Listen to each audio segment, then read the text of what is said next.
Suddenly so, people cannot remember the state of this country prior to May 23rd, 2018.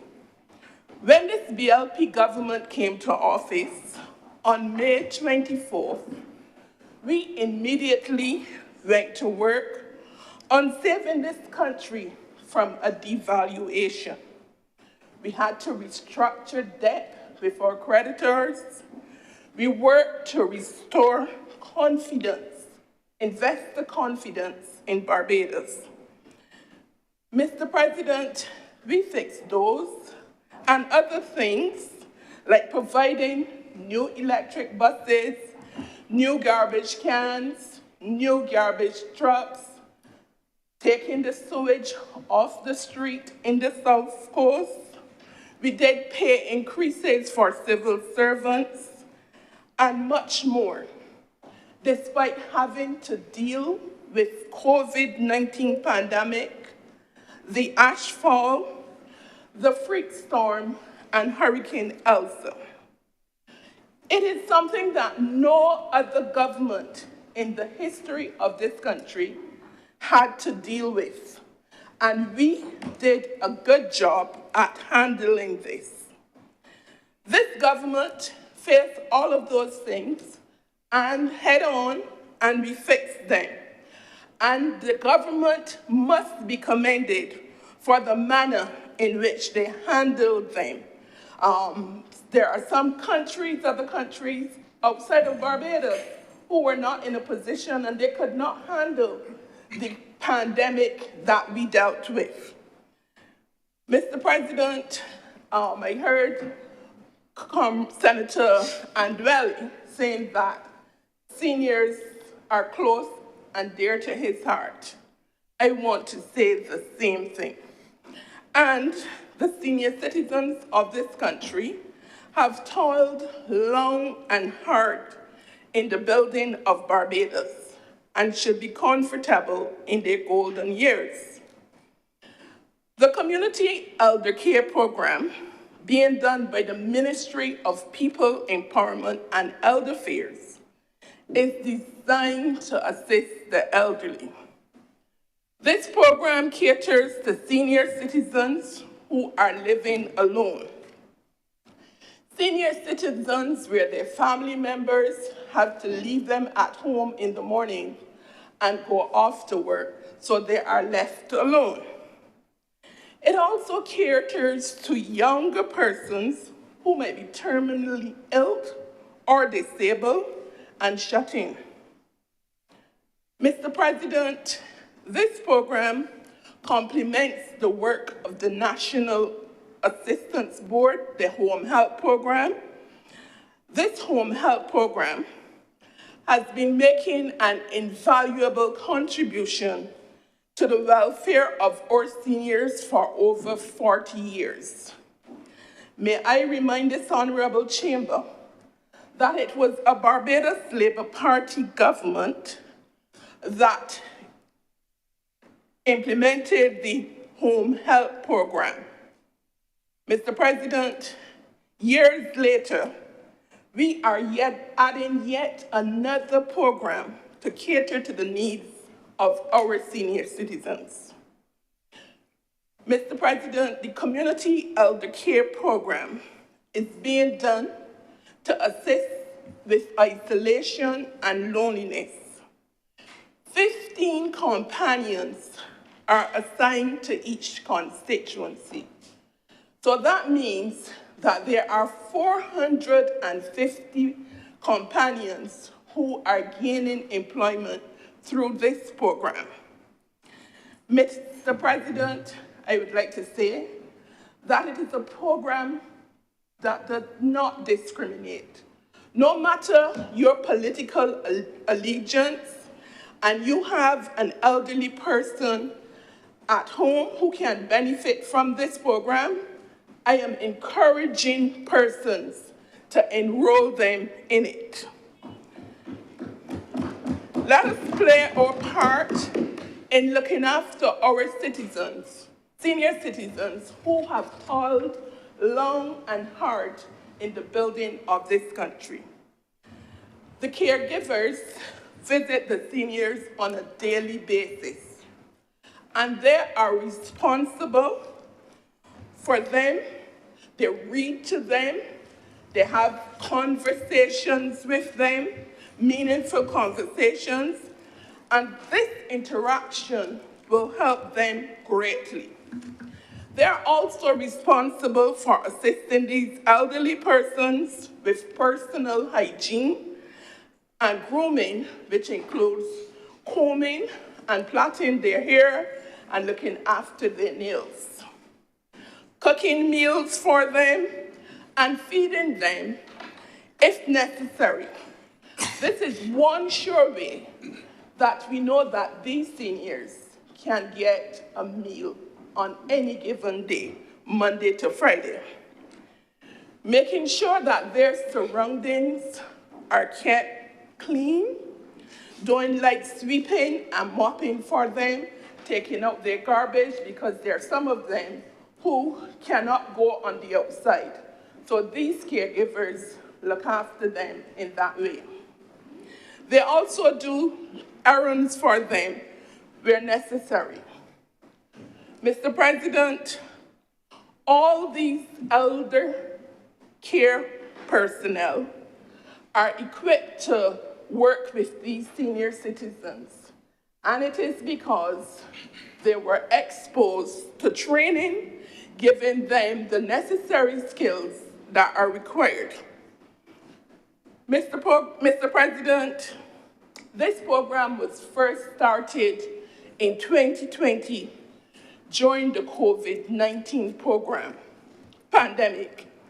The focus was in ensuring the elderly that they were not left alone, especially since we were asking senior citizens not to come out, not to go to the supermarket, not to go to church, not to be out there, not to be exposed to COVID, because that was something we were protecting them from. So when this program was implemented, our focus was on ensuring that we look after these elderly persons, and we did not pay national insurance for the caregivers. We just started the program without paying the national insurance. It is something that we came into heavy criticism for, both on social media and on the call-in programs. Mr. President, as I stand here today, I am very pleased to say that NIS contributions have been paid up for all these caregivers. They are now entitled to paid vacation leave. We value the hard work and commitment that they do to ensure that our senior citizens are well taken care of. Mr. President, this program was in existence for 4 years. Very often, I hear from some of the family members who benefit from this program on the good work being done by their caregivers.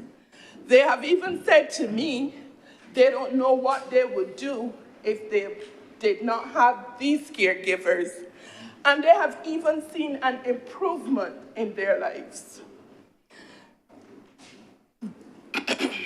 and how they benefited from the program.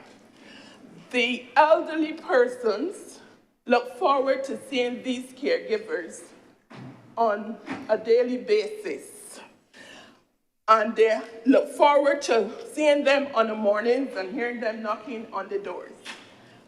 There are 450 caregivers who are responsible for the entire country, and they do a very good job. Mr. President, there are catering for in excess of 2,000 people. There are like 2,900 persons that they cater to. Mr. President, during COVID-19 pandemic, a household survey Survival Program was established to help 1,500 vulnerable persons across this country. We also had the Adopt a Family program, where families look forward to receiving that $600 monthly to assist them, because as we know, there were several persons who were laid off as a result of COVID, and they did not have an income coming to the household. Mr. President, this program is managed very well by the Prime Minister's office. Only recently, in another place, we heard the call for the Prime Minister's budget to be cut. I am saying that when this budget, if this budget is cut, how would these families be able to survive? Because we still have some who are not working. But I know the Barbados Labour Party's government is a caring government, and we will not do this to the families who are dependent on this $600 monthly. The BLP, this program has helped over 6,000 persons over the years who, like I said earlier, they did not have any income. And yes, we work with the churches to identify the families who were not having any income. We also prepared packages and gave to the churches so that they can distribute to the families. Mr. President, I am happy to say that approximately 3,000 people who were the beneficiaries of this program are now gainfully employed.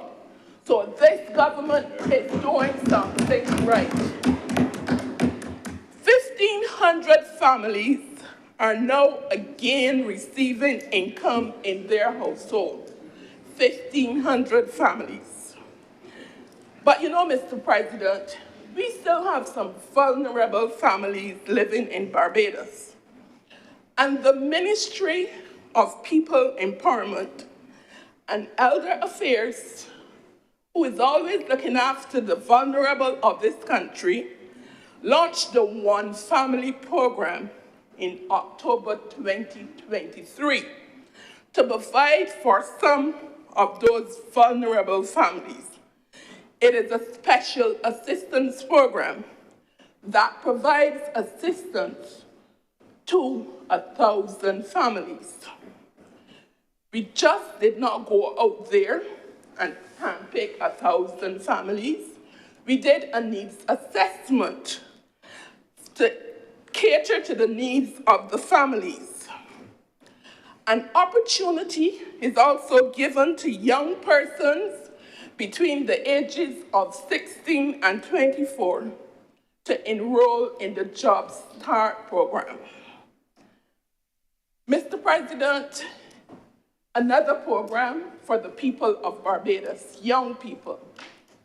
The Job Start program is managed by the Ministry of Labor, Social Security, and the third sector. This program started in February 2024 with some young persons who belong to the 1,000 families that we identified who have little or no job experience being a part of this program. They would not just be going out there to work. They would also be receiving a stipend. So they are benefiting from the job experience. They are getting a stipend that they can assist themselves. I don't know if it's lunch money, and I don't listen to a side Senator Boyce. It is something more than they had before on a daily basis. So they are getting the stipend from this program. And yes, you can speak to me after, so I can speak to the Ministry of People Empowerment, so you can adopt a family. I know you want to. Mr. President, on a daily basis, I come into contact with several persons who have genuine needs. And I have to interact with the various ministries for assistance for them. Very often, I do not say Senator Paris. I don't say Pat Paris from the Barbados Labour Party. I said, I am Pat Paris. Some of them don't know me. My job is to help all persons coming for assistance. Quite recently, a young mother who needed help urgently came to my office and poured her heart out to me, explaining her situation. It was the first time I was meeting her, and it was the first time she was meeting me. She only heard, go to this office, ask to speak to Pat Paris, and you're assured to get some assistance. Hearing her case, it brought tears to my eyes because her concern was genuine. When she left my office, I immediately went to work. I called the school that her child was attending to make sure what she said to me was actually happening. And I called the Ministry of People Empowerment to work on her behalf. The lady from the Ministry of People Empowerment visited her. They did a needs assessment. And I am happy to say that the young child and the mother, they are now comfortable, living in comfortable surroundings. The young lady came back to my office last week, and she too was emotional again. She did not come to ask for anything. She came to me to say thanks and how what I had done for her had made a significant difference in her life. She said, "You are my friend, and I will be calling you." This is the type of work that this caring Barbados Labour Party government do.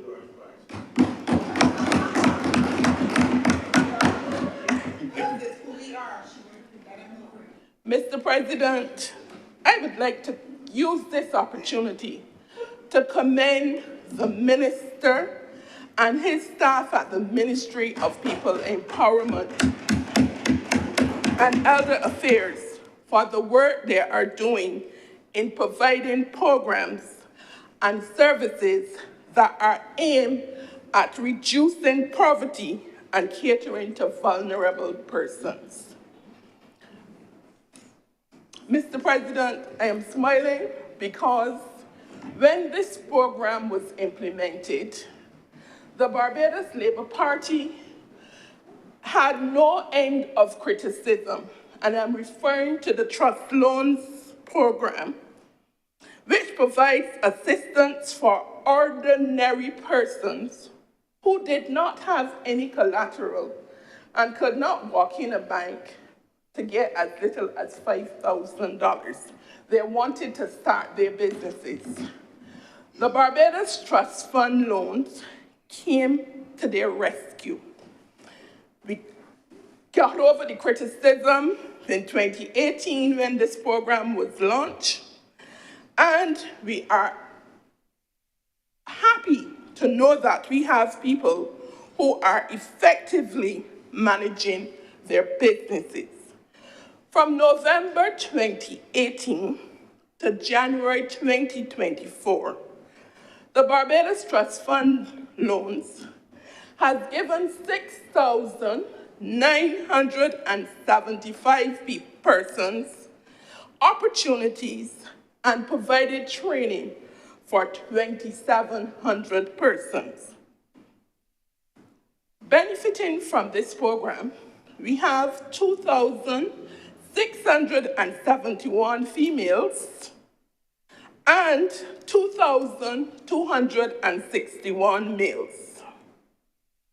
Mr. President, I know of several persons who have benefited and they were able to establish businesses in retail and distribution, services like nail technician, barbers, hairdressers, catering, and agriculture, to name a few.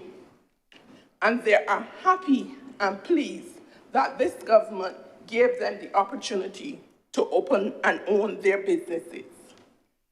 These small businesses these persons operating these businesses will benefit from the Financial Institution Amendment Bill passed in this chamber recently. They will get a charge, but they will be informed if they will not just say it willy-nilly. I am referring to persons like Ingrid, who is selling chicken and chips on a Friday and Saturday night with all the relevant Ministry of Health authorities given to her, and Mavis, who is selling her pudding and sauce on a Saturday from their homes. Mr. President, from time to time, all these persons go to the bank and put down a little something for a rainy day, as the old people used to say. They look forward to seeing their bank accounts reach $1,000. They don't go every month, they go after paying their bills when they can afford it.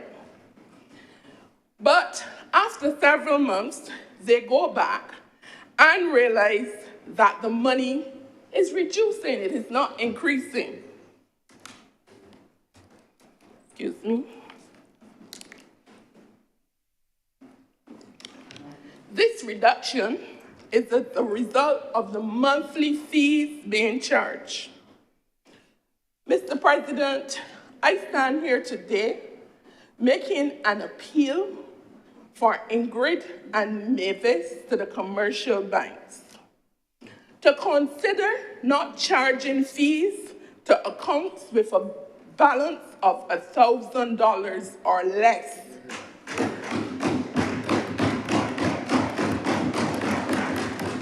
These small business owners can benefit from this. It allows them to reach that $1,000 balance that they are trying so hard to achieve.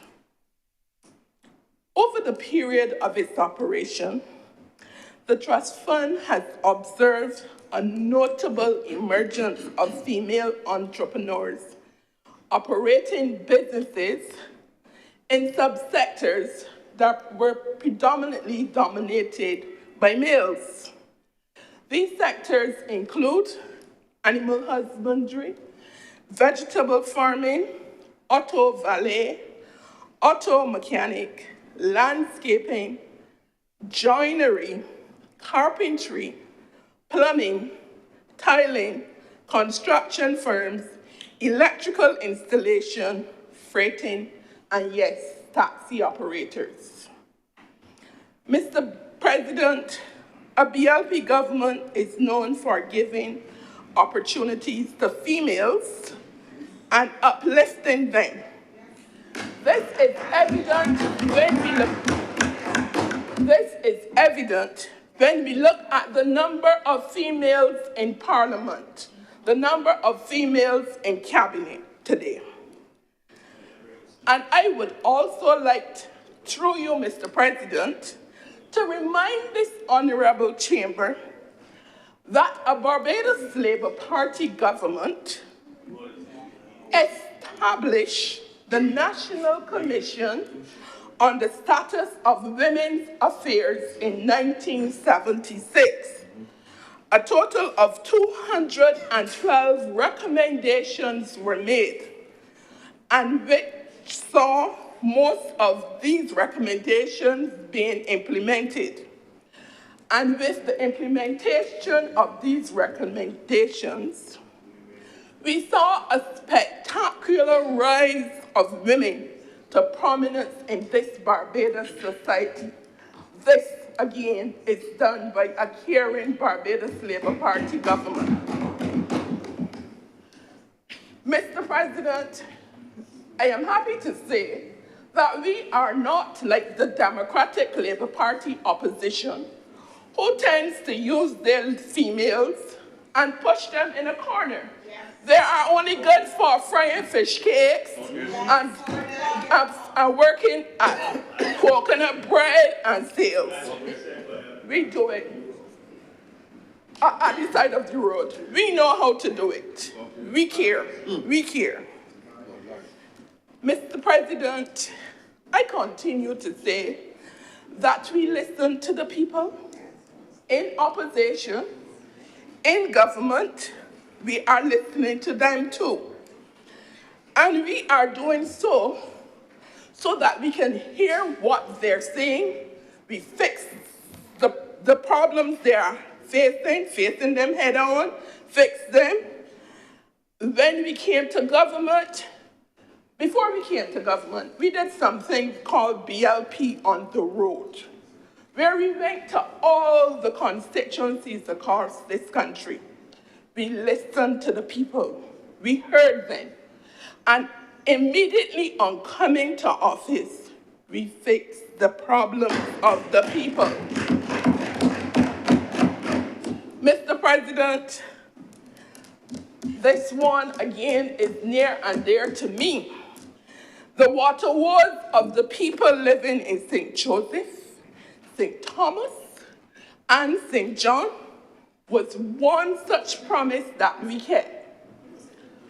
On All Year's Day in 2015, when most persons were out looking to see what they're going to wear to church or what they're going to wear to the party, the then opposition leader, Mayor Amor Motley and her team, we went to St. Joseph, we went to St. Thomas, and we went to St. John to hear, we were in opposition, to hear firsthand and see the experiences and promise them relief, and we did.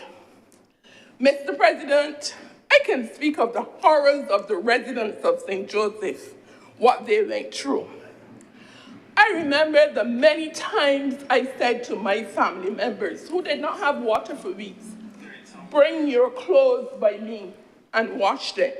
The many times I cooked for them so that they could be comfortable. I felt their pain.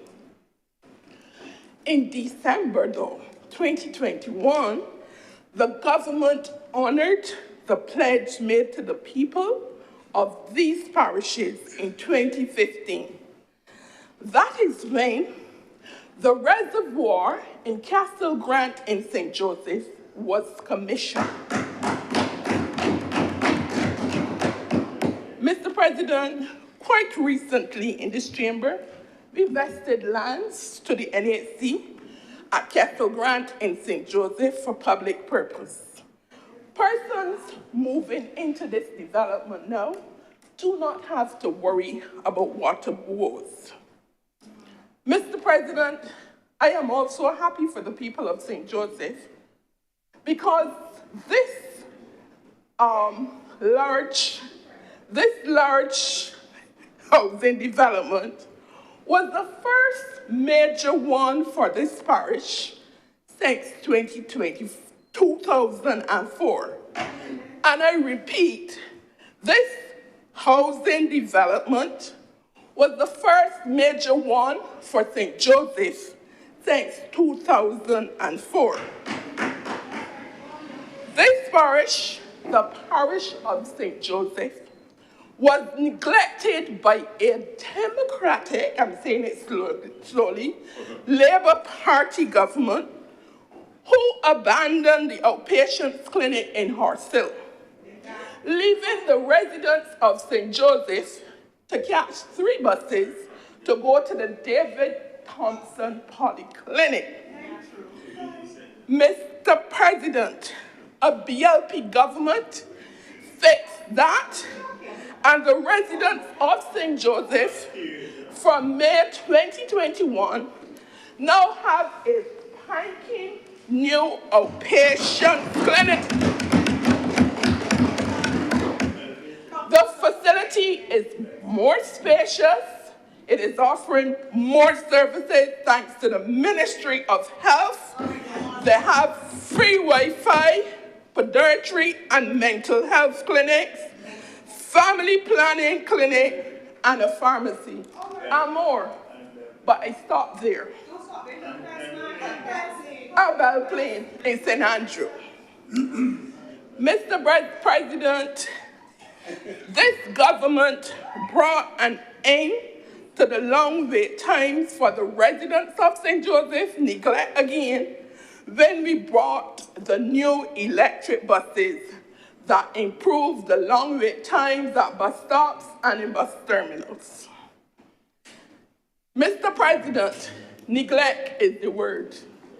The community center, we had a community center at Bathsheba in St. Joseph. The Democratic Labour Party government shut that down, abandoned it. But in June 2022, this government completed and opened the Hillcrest Community Center in Bathsheba.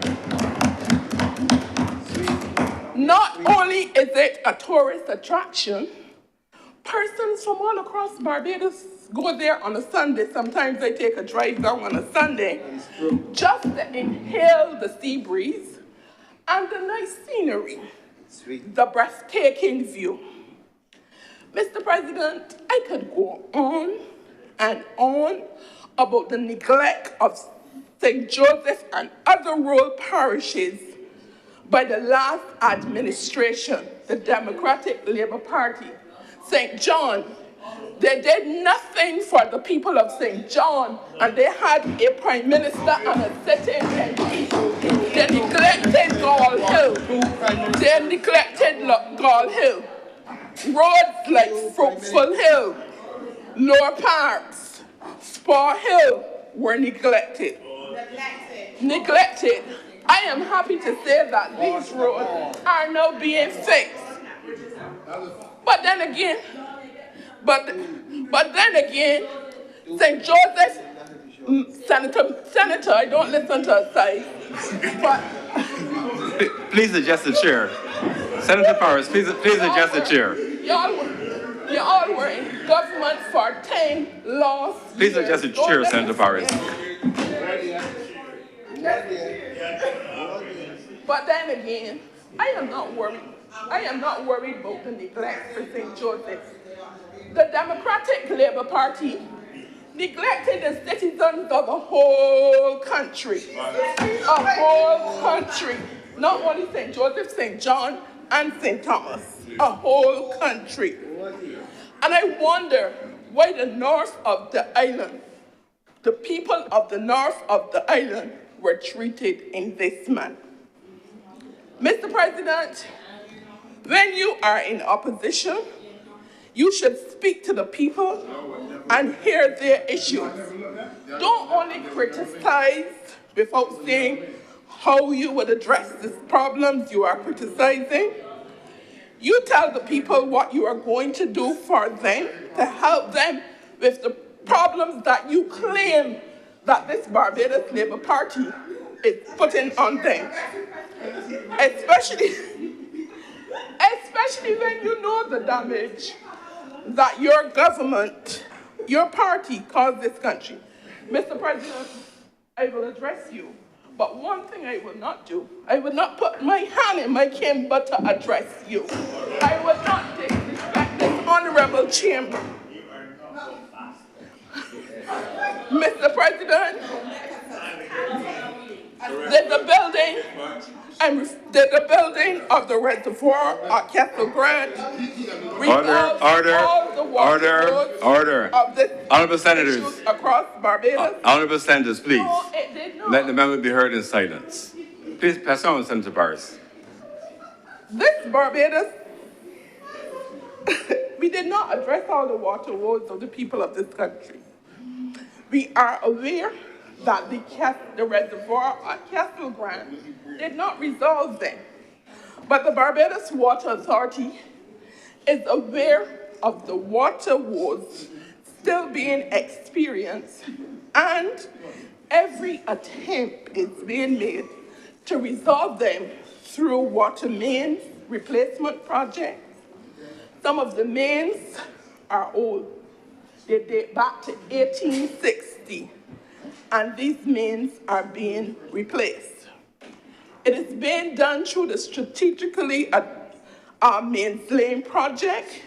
We have done some of the mains in urban Barbados, and we will be addressing the ones in rural Barbados.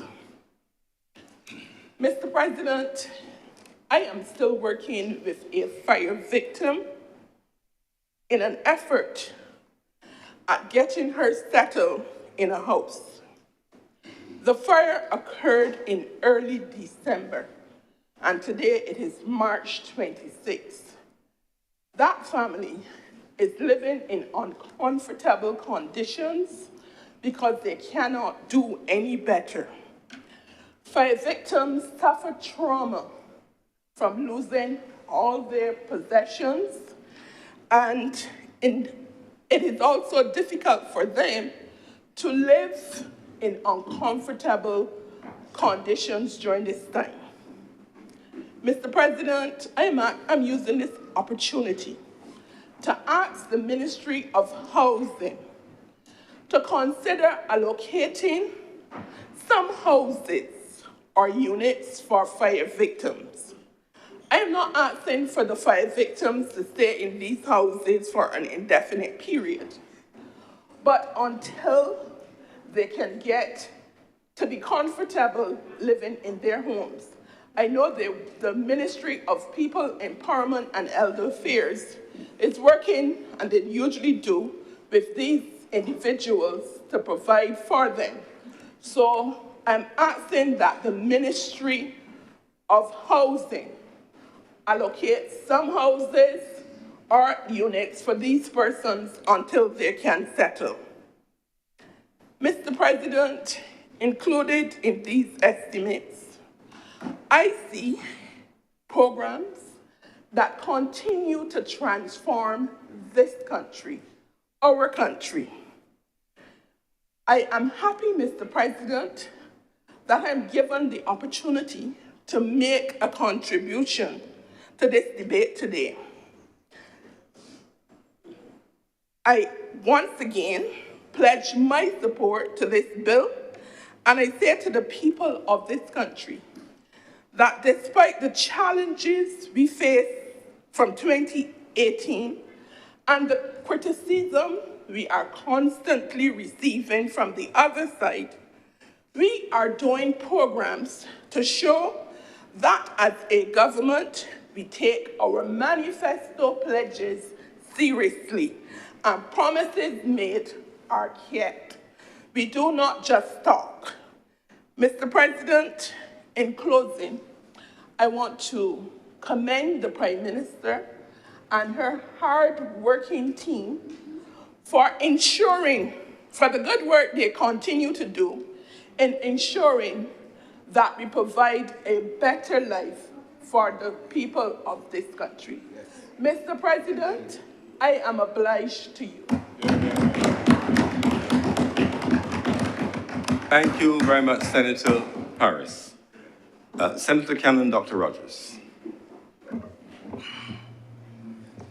Thank you very much, Mr. President, for affording me the opportunity to speak in response to this appropriations bill.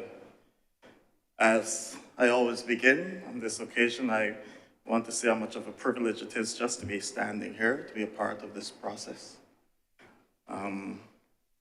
As I constantly say, within this chamber, none of us are elected members, and so we are grateful to those who granted us the opportunity to be here, to be participating in the development of the country, recognizing that the nature of Barbados is such that this could be any 21 of thousands of people out there who are well educated and well qualified, and probably even more qualified than myself to be here.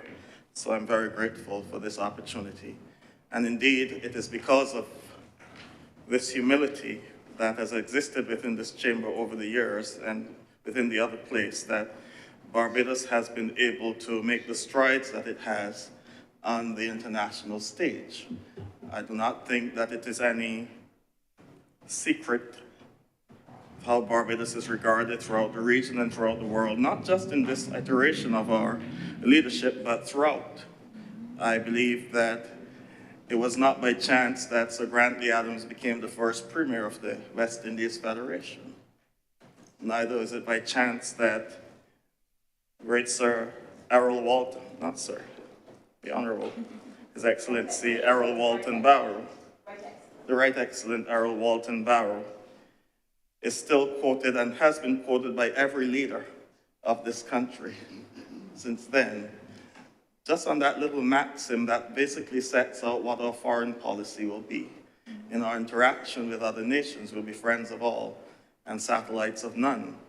And therefore, it should come as no surprise that that is being taken up by other regional leaders at this point in time. I believe that the current Prime Minister of St. Lucia has quoted it probably more than Errol Barrow even said. It just speaks to the nature of what we have developed over time here in this country, and something that those of us who sit in this chamber and in the other place should seek to preserve in the little epoch of time that we've been given to serve. You know, I had the opportunity just last year to visit Egypt, sir, and I saw the pyramids, but one of the things that struck me when you heard the stories of the pyramids, when they were found, they were covered with sand. People didn't even know they were there. A great civilization that's lost in time. And I've said that to say that let us just remember, let us not take ourselves too seriously here, but recognize the serious job that we've been called to do in terms of the leadership of this country. Sir, as in all the estimates that appropriation bill debates that we've sat in, estimates are estimates. And basically some of the same issues will emerge from time to time as they have emerged this year and have over the last few years. But one of the things that struck me was in Senator Malalu's speech earlier this morning. He said, we need a change of governance. And this is something that I would have pointed to in one of my previous speeches on the appropriations bill, that in a small country like ours, small state like ours, we need to pull ourselves together.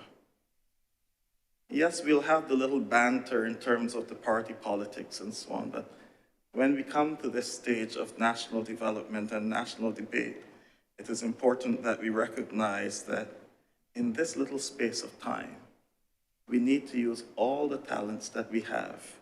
We need to listen to each other as we go forward, because the world is rapidly changing.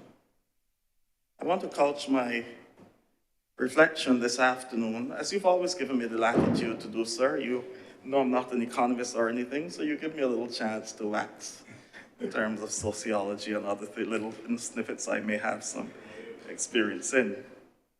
I want to couch my words in the words of Alvin Toffler from his 1970 book, Future Shock. The illiterate of the 21st century will not be those who cannot read and write, but those who cannot learn, unlearn, and relearn. We weren't taught that in Covenant College, sir. We were taught the eyes of all wait upon thee, O Lord, and thou givest them their meat in due season. We were taught humility to wait. And so, sir, Toffler's comments speak to the reality of the 21st century. It is a world that is constantly changing. In some instances, progressive, in others, regressive, and in most, we don't have a clue. That's just the reality of the world we exist in at this time. It therefore means that small island states like ours will have to be nimble to navigate the challenging waters of the international world. We will constantly have to learn, unlearn, and relearn. in quick time, sir. Mr. President, we must be realistic in this country. There must be an element of sobriety when we're talking about national development.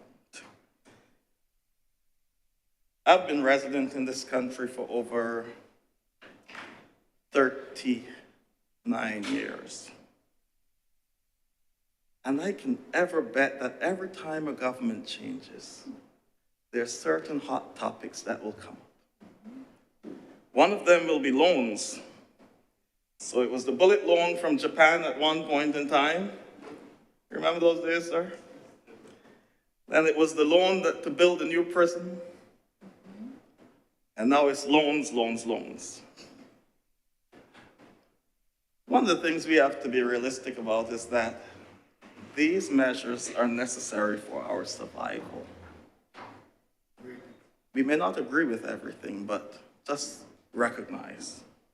We do not produce enough to generate the levels of foreign exchange needed to maintain the standard of living to which we have become accustomed, and which we crave, I dare say, in some instances. It therefore means we either borrow to cover ourselves, or we make adjustments to our way of living. You know, there's an old Bajan saying, sir, champagne taste and mauby pocket. And I'm saying this for all administrations. If we have a problem with borrowing and so on, get used to drinking mauby. Or make our mauby champagne. I can do it, sir, because Father Charles and myself, we actually changed wine and water to the blood of Christ. Making mauby champagne can't be that difficult. That's just an aside. Of course, sir, the solution lies not in an either-or approach, but a both-and. It means that, yes, we have to recognize that we have to borrow for our survival, but we must temper that with cutting back on some of the excesses to which we've become so accustomed. And so given the level of borrowing that we have had to take on at this time, it will necessitate that some levels of belt tightening will also be necessary. And permit me to digress a bit, sir. When I was listening to the leader of government business yesterday, she said she doesn't watch a lot of television. I don't either, sir, but I used to at one point in time. And I used to watch a lot of Sesame Street. Yeah. And Sesame Street had this little story, sir, where on one occasion, this little figure called Cowboy X was running through the town, putting X's all over the place. And they couldn't get him to stop. And one little boy said, has anyone ever thought of asking Cowboy X not to write up the town with X's? I said, well, we never thought of that. So they went and asked Cowboy X, will you please stop marking up our town with X's? He said, well, sure I will. And everybody sighed a sigh of relief. And he said, from now on, I'll be Cowboy O.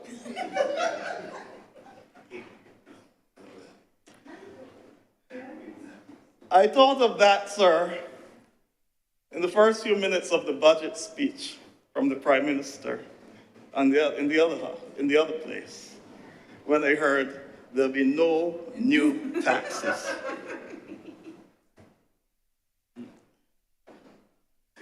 There's a reality that we must face coming. Let's just hope that the effects of Cowboy O won't be as severe or more severe as Cowboy X. For we all walk the streets of this country, sir. We know that things are a bit tough out there for some people. People will be forced to make adjustments in their lifestyles. And as we heard, our economy has only just returned to pre-pandemic levels. Let's not fool ourselves. We grew out of a hole. We're just now at pre-pandemic levels. So let's not get all cock-a-hoop just yet. And while the economy has returned to pre-pandemic levels and is showing signs of further growth, as we heard mentioned by several speakers in this debate so far, the governor of our central bank has made it quite clear that it will take time before it trickles down to the ordinary people. So while we applaud all that has taken place in bringing us back to pre-pandemic levels, let's take it. Let there be an element of sobriety. I hope that no one will have to employ the measures that Trinidad Rio said he had to apply when Trinidad was going through its trying time. He wrote a song called The Poor Man's Furnishing Shop, sir, where he said he had to cut down on the features of some of the things he made. So he started making, in his words, wardrobes and presses and computer desks with no drawers. I won't quote any more of that song, sir. The honorable members can go and look it up. But he did say that members of parliament had started supporting his industry. And so there were people in parliament sitting on tables with no drawers. So hopefully no one will have to go there. It means, though, however, that the ordinary man and woman in the street will have to adjust their lifestyles, as I said. But it also means that government should also do some adjustment as well. Another bugbear that I believe has plagued every administration who has gone out of office, and the new one that has come in, consultants. You can almost write a book as what the arguments will be. Consultants. For as long as I can recall, administration after administration has accused the previous one about the number of consultants that it employs. I'll quote here a bit from, if I'm permitted, sir, a 2019 article from Barbados Today. The experience in this small economy is that government consultants/advisors become quasi-civil servants by their continuous loitering outside the state's treasury. In our case, some consultants are even loitering in Great Britain at great cost to the Barbadian taxpayers. That was 2019. And we can go back and back and back and hear about consultants. Government, therefore, will have to consider the optics, where there are large numbers of consultants. And now, Senator Malalu already spoke this morning to concessions. But the ordinary person is struggling. The ordinary person is struggling, waiting for the crumbs which fall from their master's table. As growth continues, and we pray that it continues, it is imperative that we find ways of ensuring that those at the bottom benefit from the growing pie.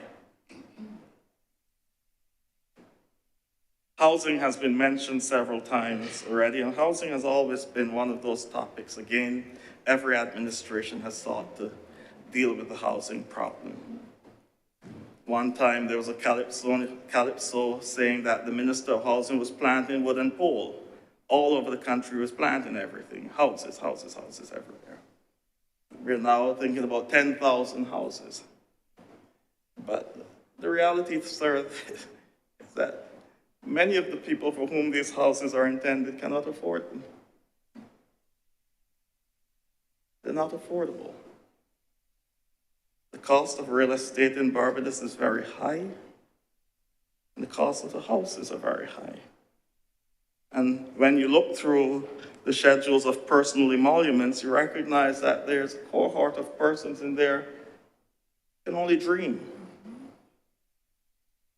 dream about owning some of these houses that we're building. And so, sir, I believe that I would have mentioned it sometime before. One of the things that we may have to seriously consider is building some affordable, replaceable houses. One What do I mean by that, sir? We cannot build anything to withstand some of the ferocious hurricanes that have been coming our way. So let's not put too much money into it. Build something that can be easily replaced and build some nice shelters where we can go when things get bad. I'm just thinking that that's a possibility. And so, while I commend the government on the work that it's been doing with the economy, let us not fool ourselves that there's a lot of hardship out there. There are a lot of challenges out there. And there are a lot of people who cannot participate in the pie because, as the central bank governor said, this trickle may not reach them anytime soon. In the area of sports, sir, I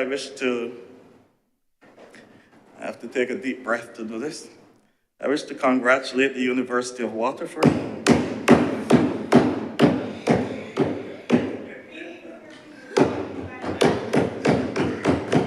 I wish to congratulate the University of Waterford for romping to victory in both the boys and girls section in the recently concluded BSAC finals.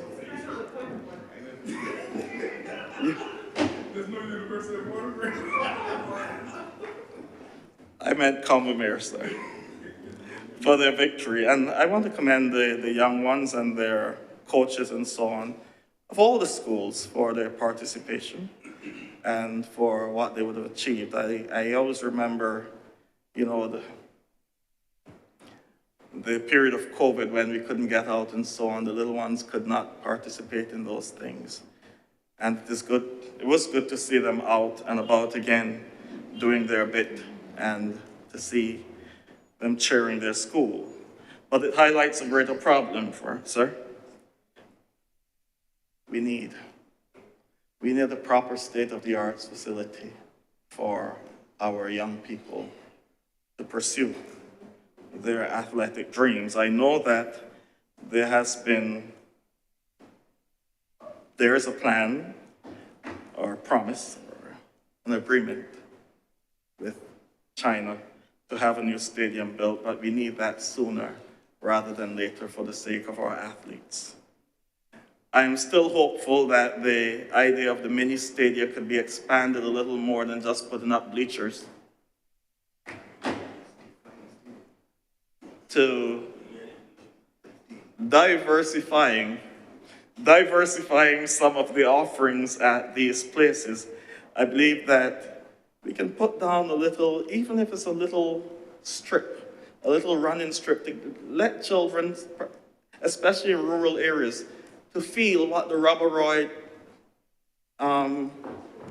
course feels like before they have to come and just one day run. Right now we have our little children running down at knapsack without shoes and all kinds of things because they don't know on the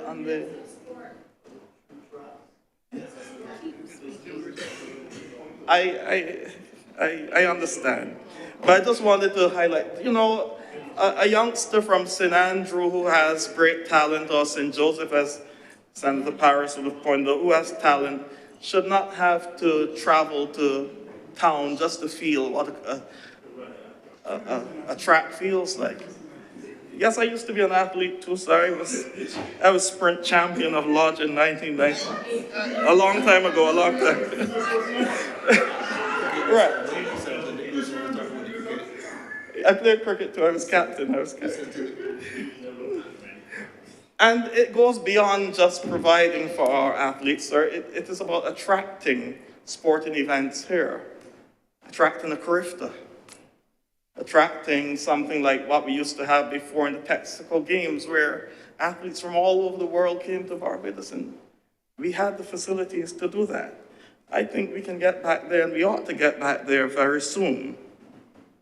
I wish to congratulate the management of Comey and all involved for keeping the Kensington Oval in the state that it is, that we could attract the T20 finals later this year. And I look forward to that event coming. And so there are some things happening in the area of sports, and I commend the government for the work it's doing, but I also wish to encourage us to move with haste in terms of the erection of a national stadium and the building out of those mini stadia that we've been promised so that our young people and old alike can have facilities where they can go and exercise and practice. Sir, under the head of education, I wish to just make some short comments. Taking into context Toffler's statement, learn, unlearn, and relearn. It does not mean that reading and writing are not important. But what it speaks to is that in the 21st century, we'll need to have more than that. We'll have to have critical thinking skills, problem-solving skills. And for some time at the national level, we've been discussing the reform of our education system, a long time. Some solutions have been offered, some more radical than others. Under the previous administration, DLP-led administration, we saw the increase in the number of sixth form schools on the island, and I thought that that was a positive thing. I remember this because the first Barbados Scholarship winner from the St. Michael's School was Nathan Lovell, now Dr. Nathan Lovell. I remember him because he is one of my young people at St. George Parish Church. He plays the organ and so on. I was very proud.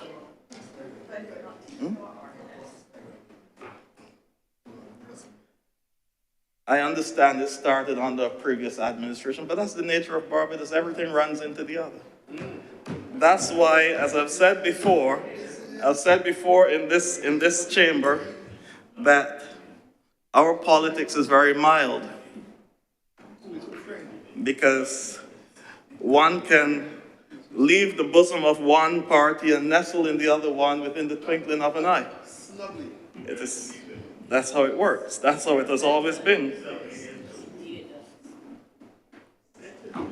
Likewise, I wish to also commend the Christ Church Foundation, Spring Memorial, and all the other schools that have gotten sixth forms that are performing well. And I want to especially commend the students and the teachers, the hardworking teachers at these schools. As I've said, teachers cannot be fully compensated for what they do. And so we must always remember that. I know people talk about the long vacation, but the reality, you need that vacation because after spending a few terms in with the children, you need a break. They work extremely hard, and I want to thank all the teachers throughout the country. This administration has conceptualized the reform of the education system, which is outlined in its Reimagining Education in Barbados, the draft which was available from October last year. Perhaps the most provocative aspect of this proposal is the abolition of the Barbados Secondary School Entrance Examination, or the Common Entrance Exam. And while there's a suggested new method for transferring students, I still believe that there's still a lot of gray matter that needs to be deciphered there about exactly how the mechanism will work. So whenever we're changing a system, we have to recognize that there are people 3 years behind who are anticipating the current system. And so a quick mashup and buyback probably will not work. I said that to say that common entrance has always been in Barbados a very pivotal moment in a child's life. It's a pivotal moment in a family's life. And while I support the need for education reform, I'm happy, as I heard yesterday from Senator Watson, that there has been some decision to just take a little step back and let's do a little more. Thank you. I heard Senator Watson say that the Prime Minister said, so I have to give my source. Yes, the reform.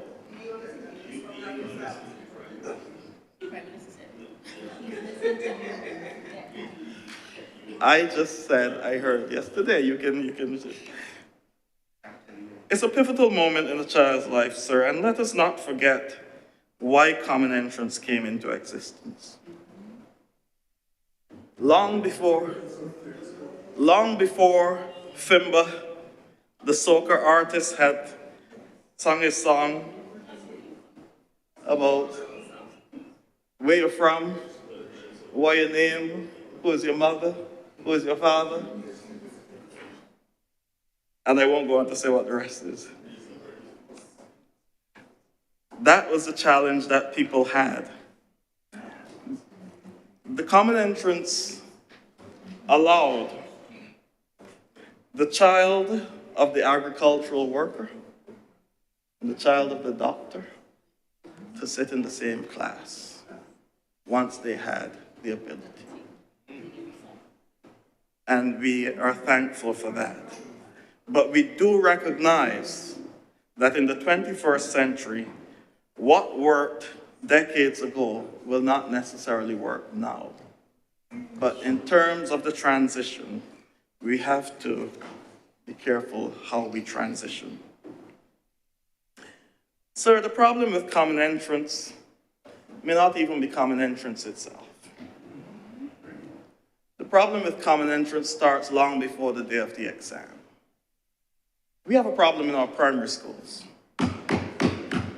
Our children do not know phonics. Yes. There is a problem in the primary school. And that's what we have to work on.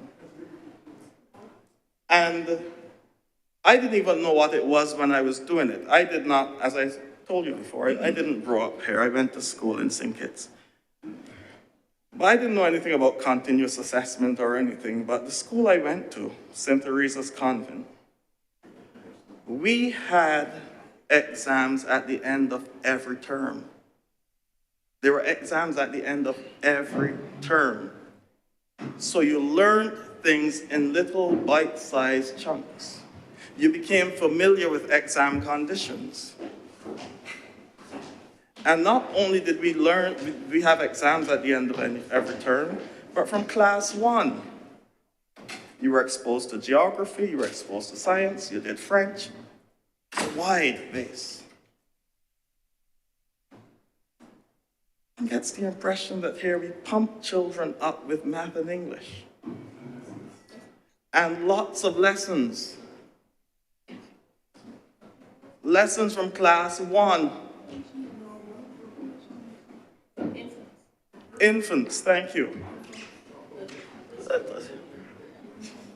To pass an exam. And by the time the children get to first form, they're either burnt out or you realize that they didn't know the concepts anyhow. They were just coached to pass an exam. And we can't operate like that. We need to go back to the basics and deal with the basics and build from there. I agree with the continuous assessment because the reality is that you're just judging a child on one day. One day. If I get up with bad feels that day and can't do the exam, I gone. After years of work. So we need, on 2 subjects, we need a system where we're continuously assessing our children, which has been raised in the education reform, thankfully. So that if this little boy, Johnny, he did well in first term and second term, but then you realize in third term things didn't work out so well, what happened? That you can go back and you realize there's more to him than this one exam. And sir, it shows up. It shows up 5 years after common entrance, where I think it's only about 30% of our children graduate with 5 subjects or more. 30%. And I get the impression, as I was telling Senator Drakes earlier, level for level. Sir, I looked at some of those common entrance exams. Let me tell you, those things hard. Yes. Level for level. Level for level, common entrance math is harder than CXC math. Level for level. So we're pushing these children. Give them little bits, little bite size. Let them experience the world. Let them learn. Actually learn. And so I think we can do something. And I would welcome education reform, but just do not let it be too drastic for our children. I am happy to learn, sir, that, as I said, there will be further reflection on the plan. One of the questions, though, sir, that I believe persons may ask, in a dwindling population of just under 270,000, and as Senator Nichols pointed out in a speech sometime in this chamber, every year there are less and less children doing the common entrance exam. What is the rationale for 2 new schools? Well, I would just presume that the issues which Senator Andwele raised this morning about the need for facilities for persons with disabilities may help in that regard. But you know, if I want to be facetious, when one looks at the areas where these new schools will be, Charleston Park, and the old St. Angeles compound, and so on, one is tempted to believe that they may be for a certain group. I'm just saying, sir. I always remember a 1989 calypso by Weston Crocrow, Corruption in Education. Your child could be bright like a lamp, but come from Laventille, forget Holy Name or Bishop Anstey, they're not getting in there. Because you have to make space for Krishna, Ramesh, Ramdan, and Raj. Ramdan and Raj father have a big garage. And some know where they're going before they write. You have to be real connected and have your party card to get to big shot schools here in Trinidad.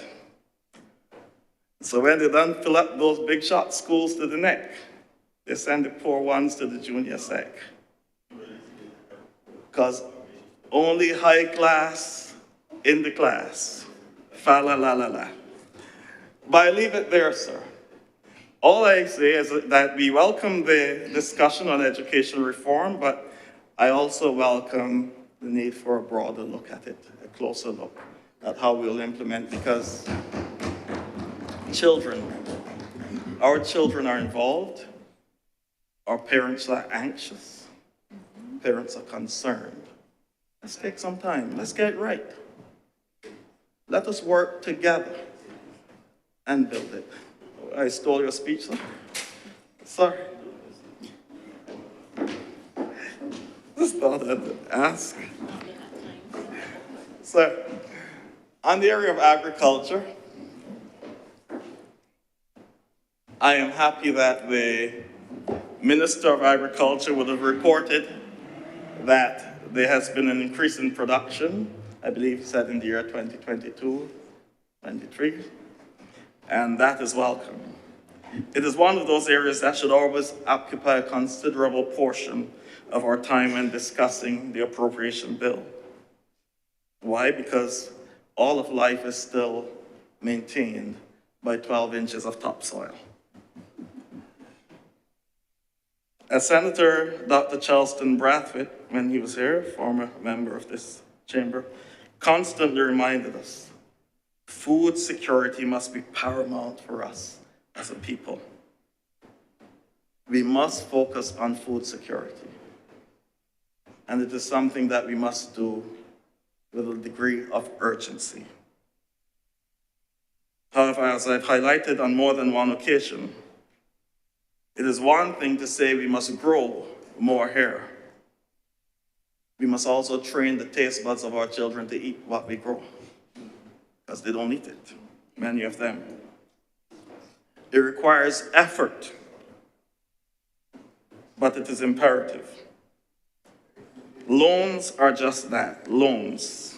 They have to be repaid, and while we will seek to boost our productivity and foreign exchange earning capacity, we can also mitigate the strain on the economy by reducing the amount of foreign exchange going out by way of the importation of food.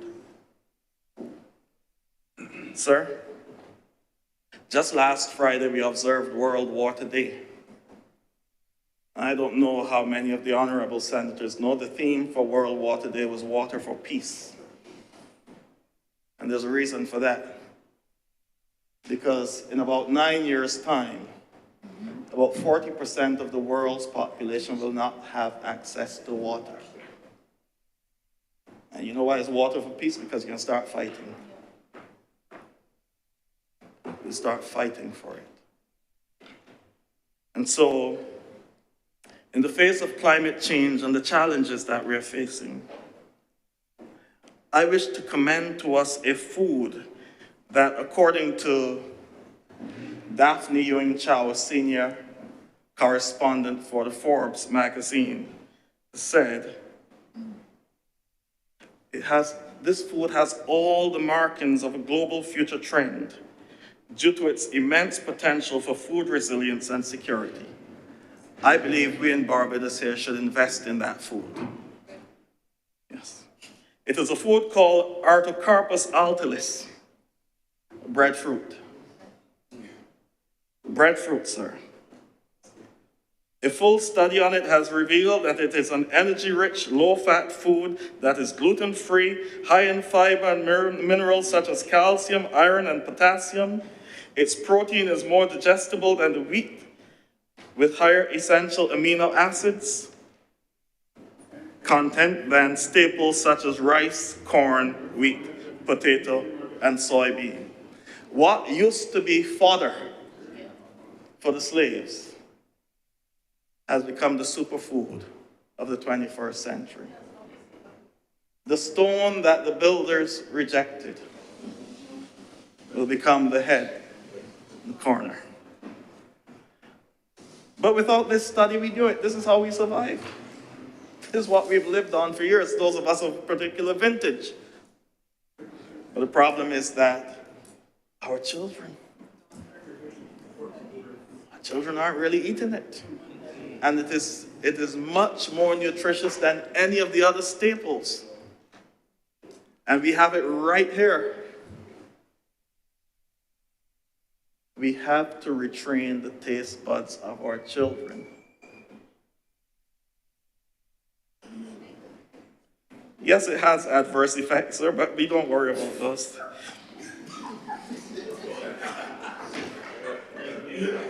However,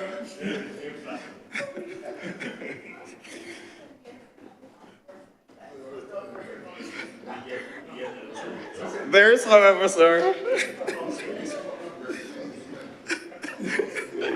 there's another matter under agriculture that I would wish to draw the public's attention to and your attention to, sir. In the lead up to the presentation of the appropriations bill, we have grown to the various ministries going to give an account of their stewardship in the well, as we call it. When agriculture was being discussed this year in a response to a query from the leader of the opposition regarding the medicinal cannabis industry, the minister, according to Starcom Network, reported, U.S. banking hurdles have stalled Barbados' efforts to establish a medical marijuana industry, despite government spending $17 million over 4.5 years on the project.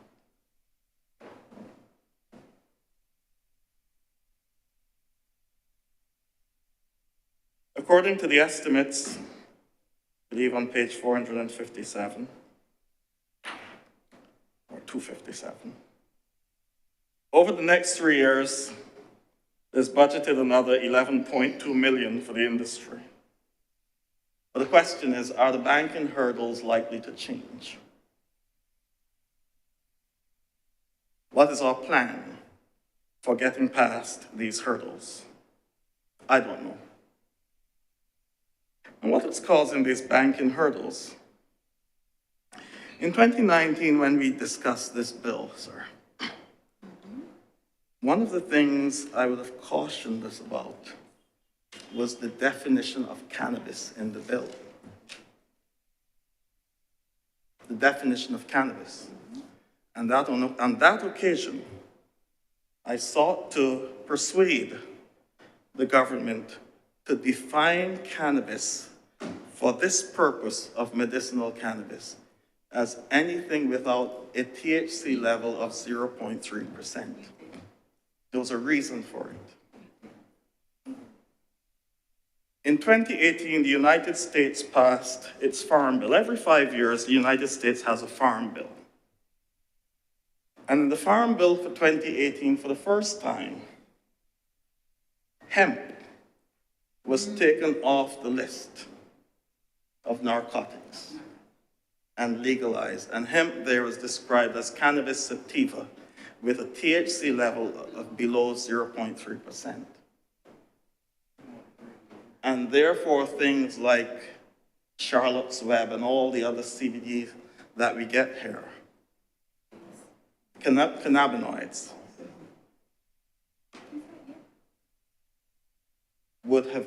are legal. Had we gone that way, I suspect we wouldn't have had the hurdles we're having now. Because what you have in your cannabis bill is an illegal substance at the federal level. It's legal in states like California and Colorado, but they have problems too. They have banking issues too, you know, sir. They have lots of issues because they can't trade across their borders. You can't trade between states because that's a federal crime. It's an illegal substance. And on that occasion, I warned us, if we go at the lower level, we can get through. The Farm Bill was due for reassessment last September. It was pushed to this September 30th, 2024. But there's an election in November. Are they touching that? So it's another 5 years of stalling. And all it requires, I believe, I may be wrong, all it requires is a simple amendment to that bill. Because currently, our bill is, though it says a medicinal cannabis bill, the cannabis there, because it's not properly defined, can be construed as marijuana, which is above 0.3%, which is illegal. And so it's still Lent, sir. It's still Lent, and you know, last time we talked about metanoia, repentance, a change of mind. There's still an opportunity for a change of mind. We can fix it. Sir, I'm speaking here just to ensure that Barbados can get the best it can possibly get. I did not vote against the medicinal cannabis bill because in principle I supported us doing something, but certainly, if we can fix this, think of all the other things we can do. Hemp is the most versatile plant in the world. Many of the great paintings, the Van Goghs and all those were done on hemp canvas with hemp-based paints. Imagine what we can do as we build out our imagining education. We can create canvases where our children now can practice, and we don't have to worry about the major costs. We can do it here because they're just working, just practicing. Bed linen, clothing, every rope, anything you can think of. And you know the thing about hemp, sir? you can get about 2 or 3 crops a year, you know. Short-term crops. All it requires is one little change. I may be speaking simply. There may be more to it than that, and I'll be willing to hear the more. But certainly, I believe that little change can make a big difference. And all the medicinal properties that we want from cannabis, hemp has 300 times more CBD than marijuana with high levels of THC. But I will leave that there for the experts to deal with. But I still believe that there's an opportunity for us here. And so I want to encourage, listen, the reality is, sir, if we want to go with the high-level strain of THC, just recognize we're going to have a problem. And even if the market's open, the Emerald Triangle in California alone is 67 times the size of Barbados.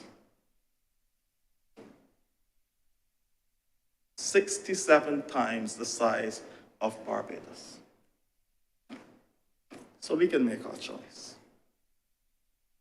My thing is, go at the lower level, diversify, see what products we can do to use here to help to build our own people up, and see how it can assist us in cutting down some of the things that we import. A versatile plant. And so, sir, I want to conclude my statements. I've been very short. I yield my 15 minutes to Senator Nurse.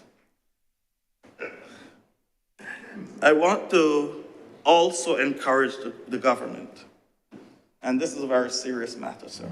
I take this one very seriously because, again, I raised it in 2019. Do not offer the Rastafarian community promises that you cannot keep. Do not offer the Rastafarian community promises that you cannot keep. I know that we are talking now about assisting them and helping them in their develop their medicinal cannabis, whatever, sir. If you have a problem, they have a problem, and they're already frustrated. They already feel like they've been victimized over the years. So let's be real. Let's go to the guys and let them know what the problems are and why we can't do X, Y, or Z. Let them know how far you can go with them.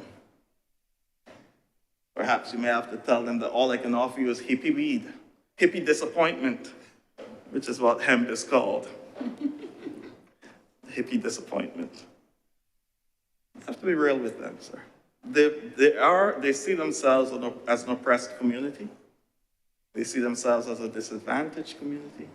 They see themselves as a community that has been oppressed over time. Don't offer them another carrot that you cannot provide. With that said, I wish to once again commend the government for the appropriations bill. Managing a country like Barbados in a time like this can never be an easy one. And I want to commend all those technocrats in the ministries who work tirelessly day and night to do what they do to keep Barbados running. But I also want to remind the government that,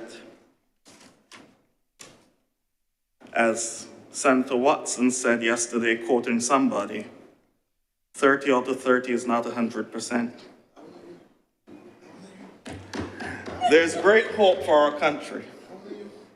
There's great hope for our country, and you have been elected to lead this country at this time. These estimates suggest in many areas that we are seeking to keep a pace with the shifting tides. the international waters.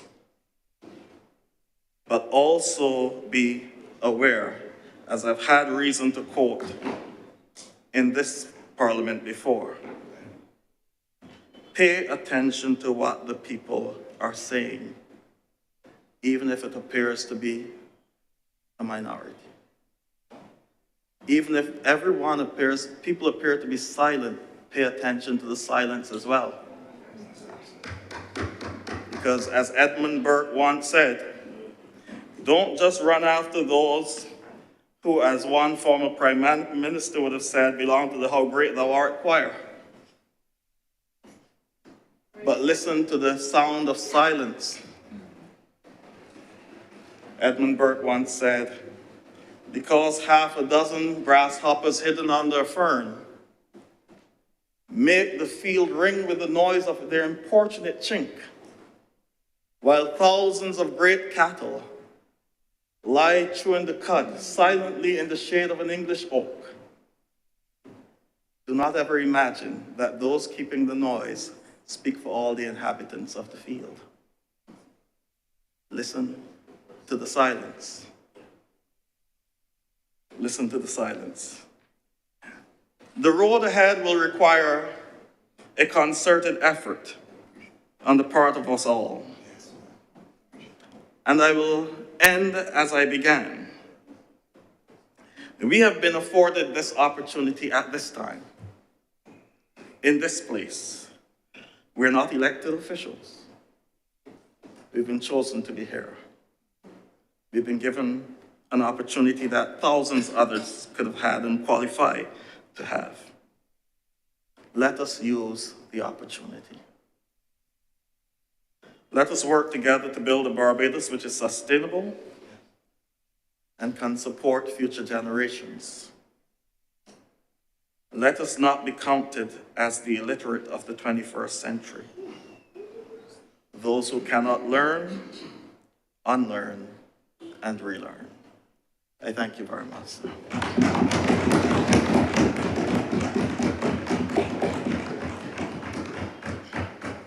Thank you very much, Senator Cannon and Dr. Rogers. Senator King. Thank you very much, Mr. President. I want to start by saying I listened very carefully yesterday, and last couple of weeks also, to a lot of the conversations happening, not only in these chambers, but on the call-in programs, in the streets, in the newspapers. And something was mentioned yesterday by Senator Drakes that really caught my attention when she mentioned that a middle class was under pressure at this time in Barbados. Remember that? And listening to a lot of the conversations, marches and all the other things going on, one would think that the honorable members within the Senate, the Prime Minister, Cabinet, backbenchers, are all minions out of hell, hell-bent on destroying Barbados. You listen to some of the comments and you ask yourself, are we in the same place? One former Prime Minister once made a statement that people use very often. Barbadians have short memories. But I want to use a personal story, if I can, sir, to give people a sense of where I will be going when they get to understand from whence I have come. As a young man, I got my first job at the government industrial schools. Young person. I went into that job as a supervisor, dealing with youngsters who were basically around my age group, or in some cases, some were even older than I. It was a job that I loved. Loved it. Taught me a lot of things. I had the opportunity to get in-house training by very competent persons within the civil service, came in there to teach us various things from counseling, all sorts of things. Then I had the opportunity to go to Mona to do what was then a social work course, Principles and Practice of Social Work. And I came back to Barbados as a young person, 24, full of ideas and energy. And one of the things that I had said to myself, at the time I was still just getting active in Crop Over 2 as a Calypsonian, but one of the things that I said then was that I wanted more than anything to be the principal of that institution at some point in time in my life. And Calypso was supposed to be my little contribution to culture. My life went in a complete different direction, Mr. President, because of an allegation that was a lie. As a young person working, Mr. President, at that time, I'm not as mature or as hard as back as broad as I am now. But at that time, that thing bothered me. That thing bothered me so much that I could not stand to go to work, a place that I loved. I could not stand to go to work. And I left it, and I went into music full time. I say that to say this. When people, and I speak generally, when people set out to purposely mislead or malign persons, the damage that you may cause in the name of politics or whatever else it is cannot be repaired. I'm going to say it again. It cannot be repaired. It can be managed, but it cannot be repaired. And those of us who come in or have the privilege to come into this space to represent the interests of our brothers and sisters, neighbors, family members, friends, relatives, whatever, have a bound duty to ensure that whatever we say is steeped in fact and is with the intention to improve whatever it is that we are discussing. To improve whatever it is we are discussing. Mr. President, at that juncture, I went into, like I said, music full time. And I then had to, again, leave this country to find work in other spheres. Came back home, 1994, and resumed my career up until 2008. Up until 2008. In 2008, there was a world recession. Remember it quite well. People talk often about the lost decade. I'm going to tell you about loss, because I know about it. Real, not just talk, real loss. Mr. President,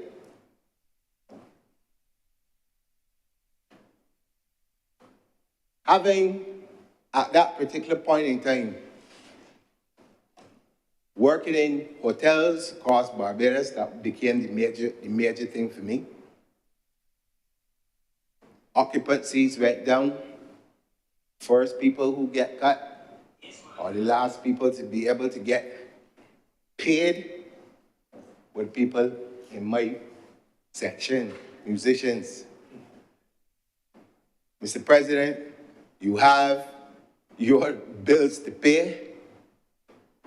Not that the money is not there, but sometimes you're working from weeks on end, and when you get a check, the check is for 1 week. Can't see your way. Banks calling, want their money for mortgages. Not a boy to help you. And you know what I went through, Mr. President? Loss of house,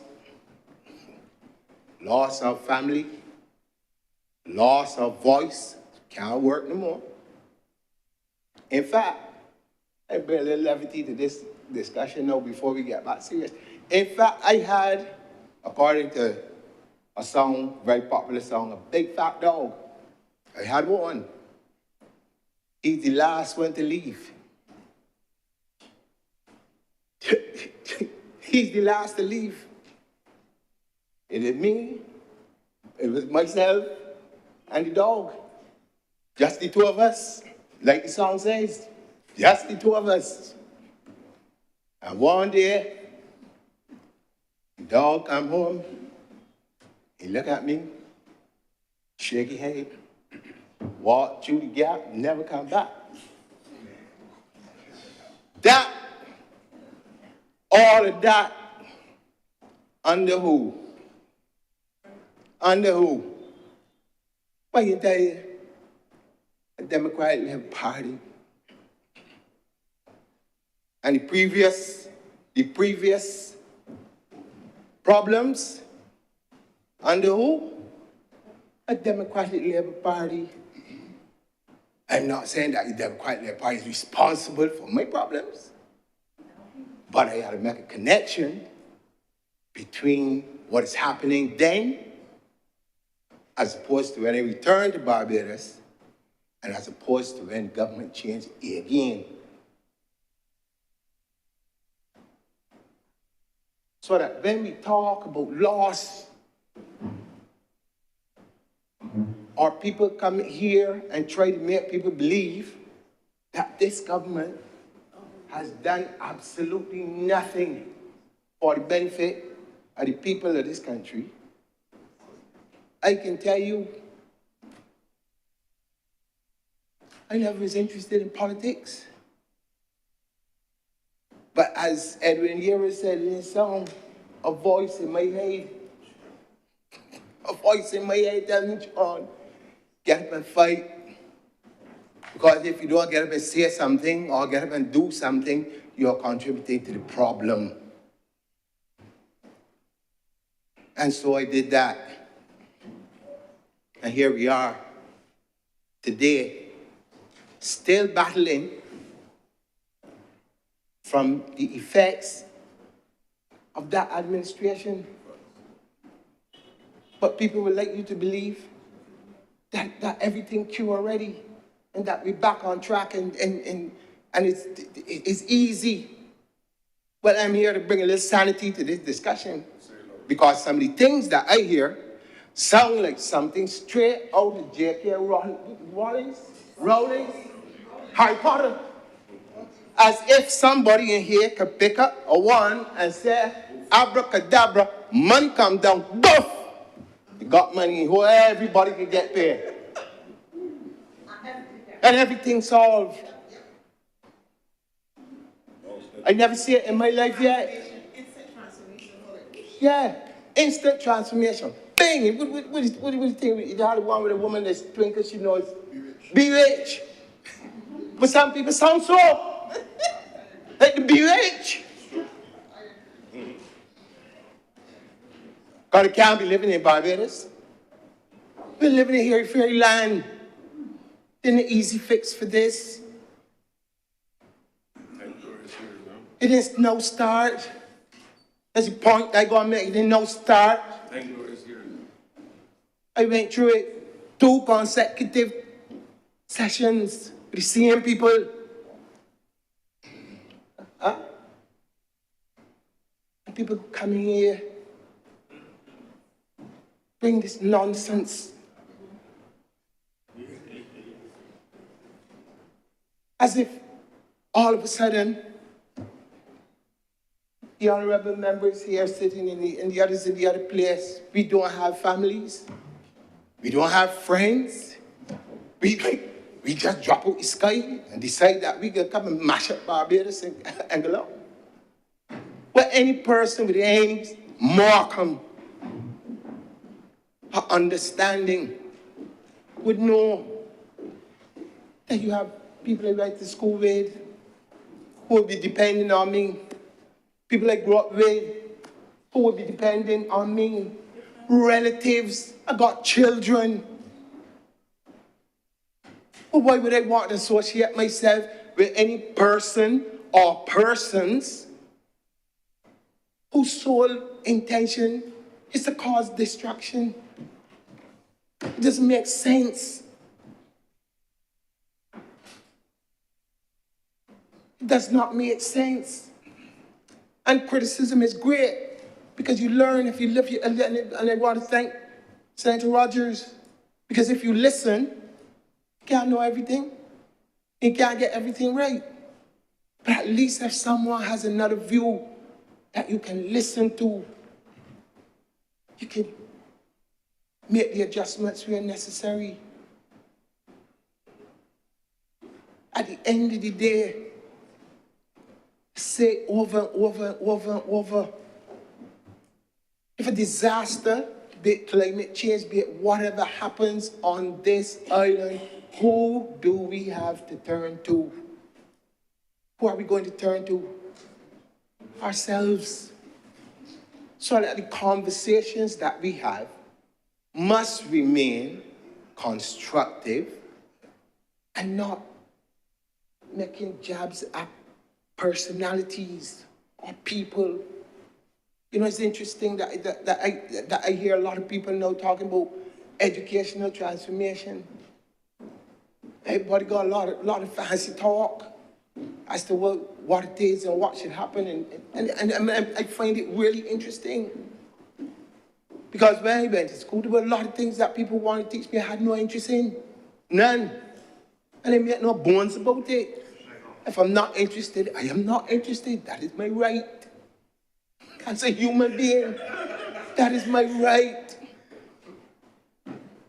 But did they have anything in the system at that time other than the basics as was mentioned in here? Now, if I wanted to learn about the business of music, they have it. If I wanted to learn about intellectual property and all these things, they have it. But now that we're at that point, we were ready to accept that the job market is changing and that there are opportunities for our people in various new businesses coming out. I mean, whoever thought that at some point in time you have something called a content creator making millions upon millions of dollars? The world is changing. And so therefore, Mr. President, we must open up our minds to be able to grasp that. One of the things I keep hearing the economists talk about is the diversification of the economy. I totally agree. I get it. I agree with them 100%. But do you expect that, again, we could get back to Harry Potter and say abracadabra, everything changed? It doesn't work like that. I mean, we transitioned from sugar to tourism. Has anybody done a study as to how long that took before it took root and it became what it is today? I don't know. Maybe they did. I've never seen any paper or heard of any paper. But the point is, we are here as tourism being our main driver at this particular point in time. I want to proffer that sport can also be an integral part of that diversification.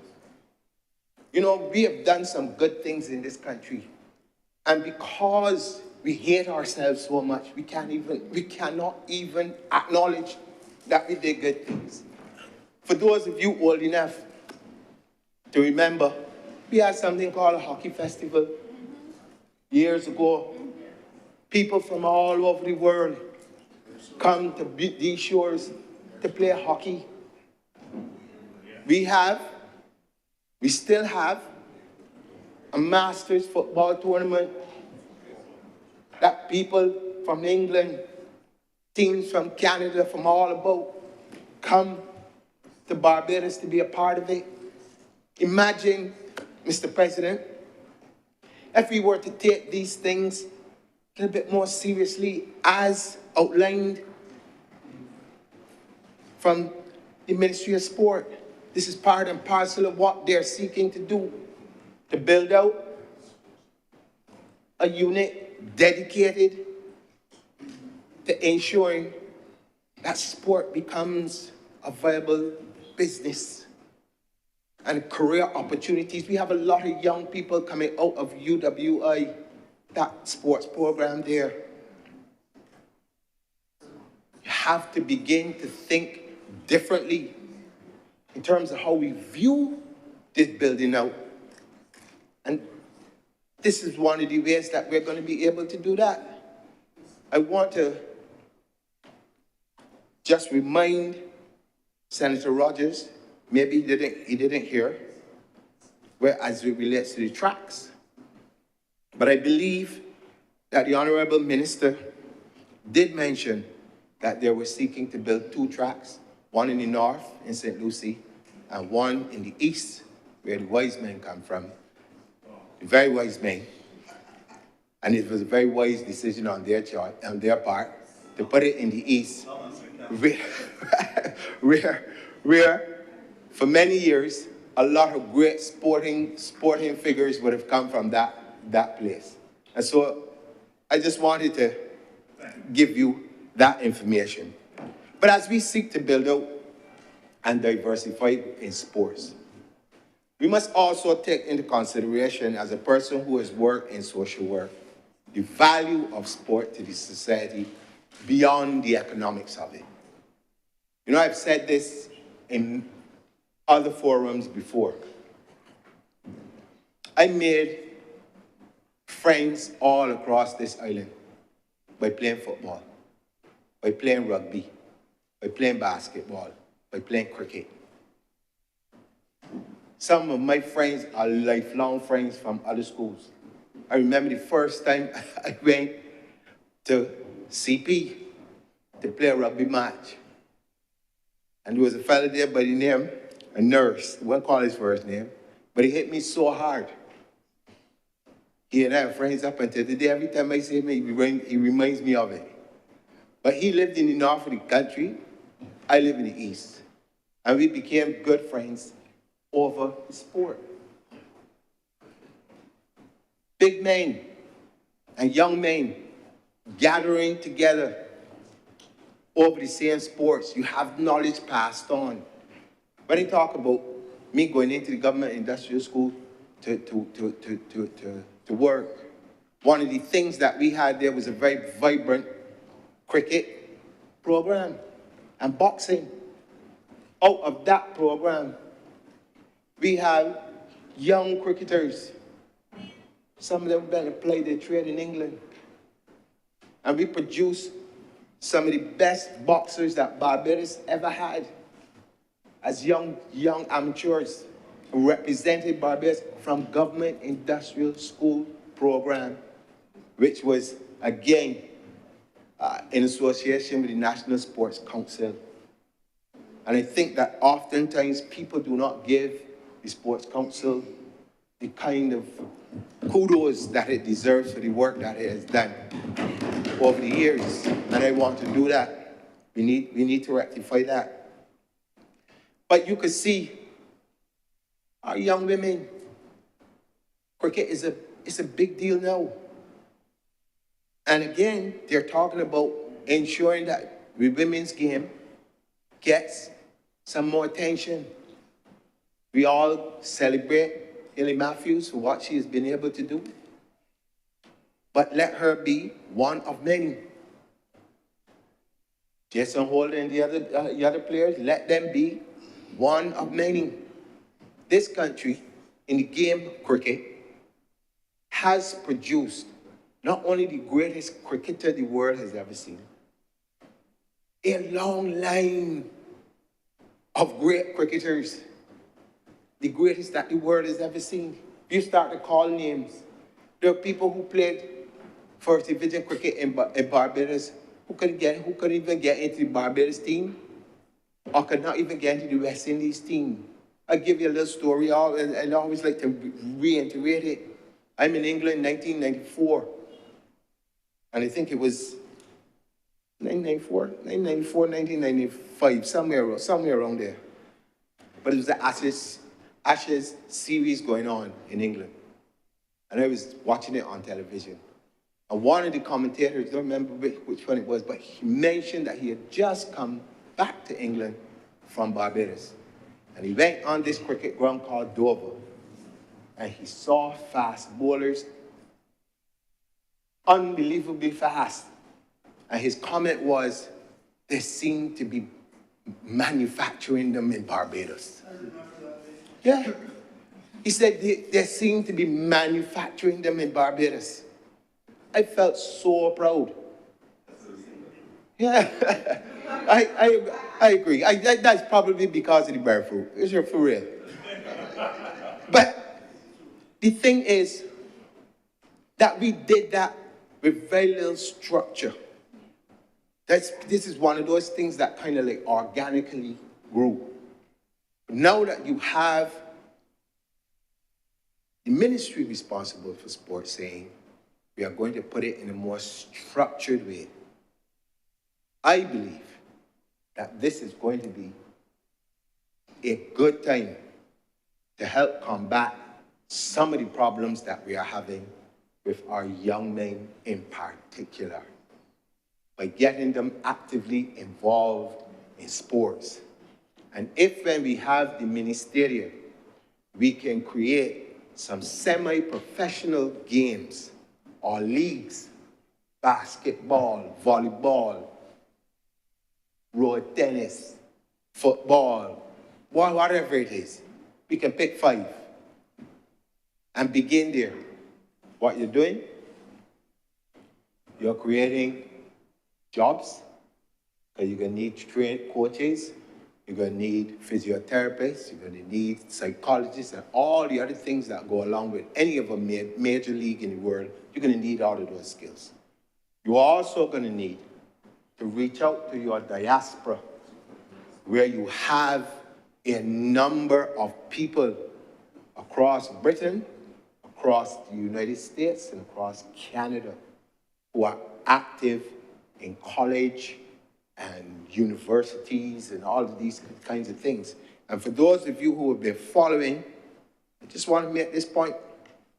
We had a huge furore, I think it was a week ago or maybe 2 weeks ago, over a Barbadian in Canada being able to get road tennis into a program with, I believe it was either the firefighters or the police department there.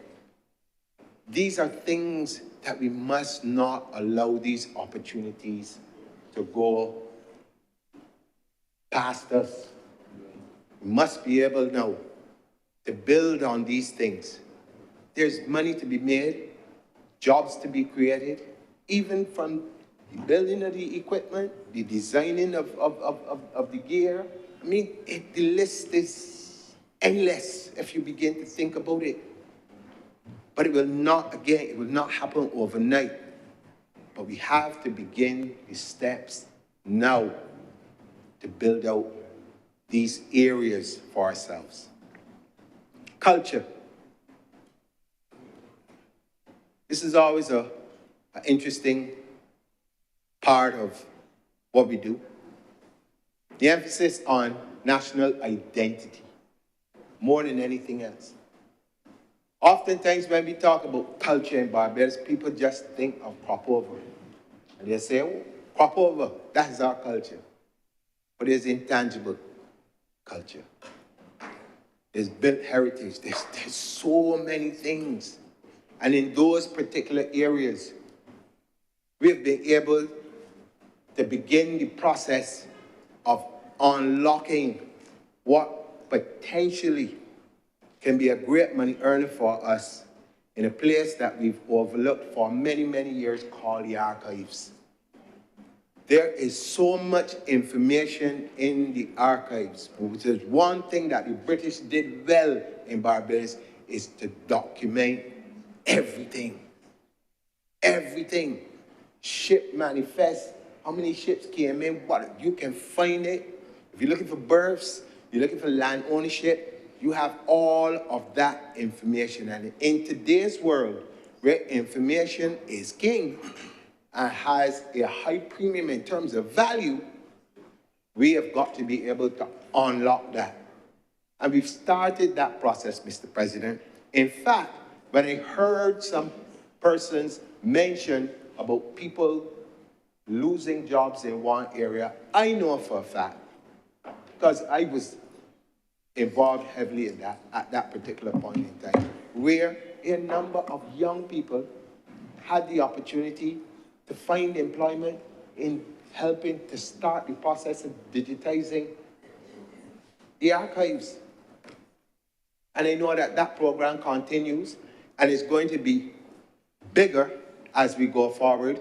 That, again, will create jobs for persons, whilst giving us the opportunity to unlock what economic gains we can get from that. So that when I hear people saying that we need to diversify, the process has begun. But as I said earlier, we have to give these things time. It is as the Governor of the Central Bank says, it will not happen overnight. It's a trickle-down effect. I heard someone say that they don't want to hear nothing but no more trickling. But if you don't want to hear, put on earmuffs. Because it's not going to change. It will not change. It will not change. You can't just imagine that everything is just all up, boom. It doesn't work like that. No, man. It don't work so. So we have to have not only just patience, but an understanding of how these things work. It's not as easy as we think. Not as easy as we think. I mean, and let me not say that. Let me just continue. But we have the potential within ourselves to do a lot of things outside of the norms to create jobs and to give people, I use this word, hope. And I say that, hope, because that is something that I heard people talking about also. But they forgot, Mr. President, when we talk about housing, these are big ticket things that people talk about, that there was a program called HELP. housed every last person. I remember it then. And it was a monumental failure. A monumental failure. And what could a new government coming in to do? Yeah, hope. I have to give you hope because the help didn't come in. You ain't get the help that you were talking about. So now you learn that it is not, again, as easy as you think. You just come out of a freak storm. Now, here we go. Here it is. We come out of a freak storm where people lost their homes. Let's not play games. A lot of people lost their homes. I was a minister at the time, and I would walk all across St. Philip West, going to people's, trying to console people. Roofs gone. Blow off. People crying. Old people. In the middle of the night, I'm going to go across, close to you, out that side, and get two old gentlemen, middle of the night, out of the house. My one, can't hear old people, and had to help me and put them in my van and get them to a safe place. And give thanks to God. Because you know, after the storm, the dam, when I went back out there, the two houses were gone. The two houses were gone. And can't you up here, I had Gurkha to get into old fellas out of the house. They don't want to move. Don't want to move. Don't want to move. So I said that. To say that if you want to argue, but I say we want to produce 10,000 homes. Good Lord, man. We just have to rebuild. You could go all across the island and see spanking new houses that people have. And those are not counted in the 10,000, but those are the repairs. After they had a similar incident before we came to office, and nothing was done to help nobody. I don't remember the name of hurricane because it's traumatic for me to think about it. Thomas. Oh, Lord. Oh, Lord, man. Oh, Lord. Thomas, man. Huh? Ask how many people got help in that. In fact, Mr. President, I may be wrong.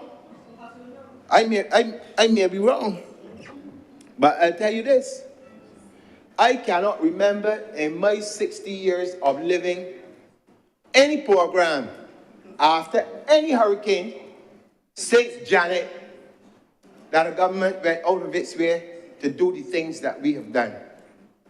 I don't, as I said, I could be wrong because I don't know everything, but I cannot remember of any extensive program that was taken out prior to this one since Janet. In fact, I learned that after Janet, we had to bring in people from England and all kinds of places to help with the rebuilding, architects and all sorts of things to deal with that. And we've been able, if you're really serious, you want to know how people really feel, not the makeup things that people coming in here telling people watching. Of course they're watching. Just to caution you, Senator King, I don't think you're suggesting that anyone make anything bring it in here. You're talking about people outside of here. Of course. Oh, I just want to be clear. Of course, Mr. President. I would never do that. Okay, thank you, Senator. Yes. People on the outside making up things and saying that people are watching, but of course people are watching. People have to watch to understand what is going on in their country and who's looking after the interests. Of course. Yes, the Honorable Prime Minister said it. Give me the vote and watch me. And what did they do to get you once, to give it twice? You are the one coming. You are the one coming.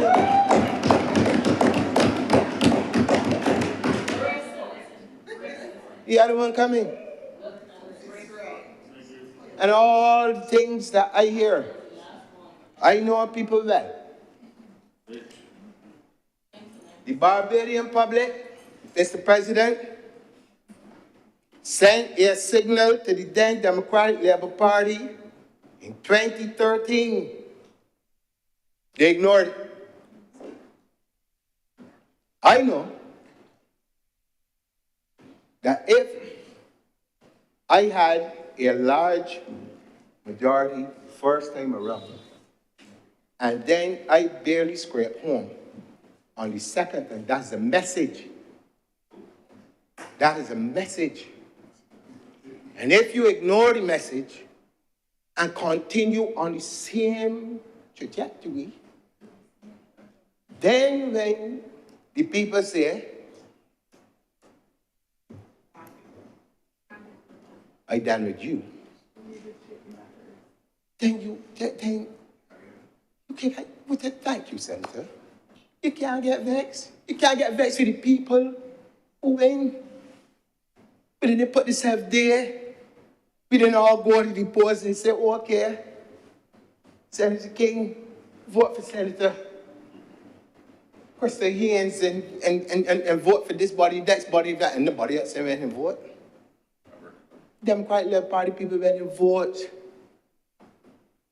And those that didn't go and vote stayed home to ensure that their government did not win.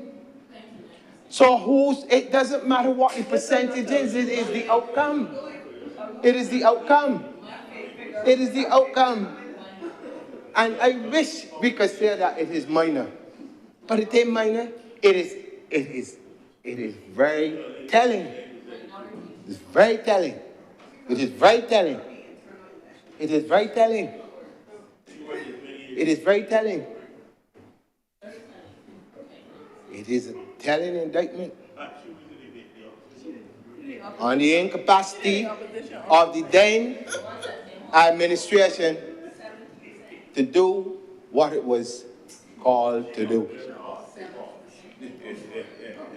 But it is easy, Mr. President, say all the time, that when the shoe is on the other foot, it is easy for anyone to say, you should do this, or you should do the third, or you should do the next, until you get in the position where you have to see what it is that you got to deal with. But yes. I am sure that the goodly senator would not mind if I said that, you know. She had a wonderful role in helping us to do the things that we needed to do. I am sure. But I digress. And I don't want to digress because I want to really get people to understand. Understand that this exercise, even though we have a lot of grandstanding outside of this building and a lot of strange going-ons and a lot of things on the internet, people saying and all this thing happening outside of here, that the real work is done here. The real work is done in here. And it is important that we do not give into, shy away from, back down. You got, as the old people will say, you got to bat your hand when you're batting. Because when we came to government, You make it bad, bad, bad, bad, bad. Huh? You make it bad. So you had to come in, like any good batsman. Pitch horrible. You had to come in and watch and see how the ball playing. And as one of my favorite cricketers, like Goins would do, he push here, he prod yonder.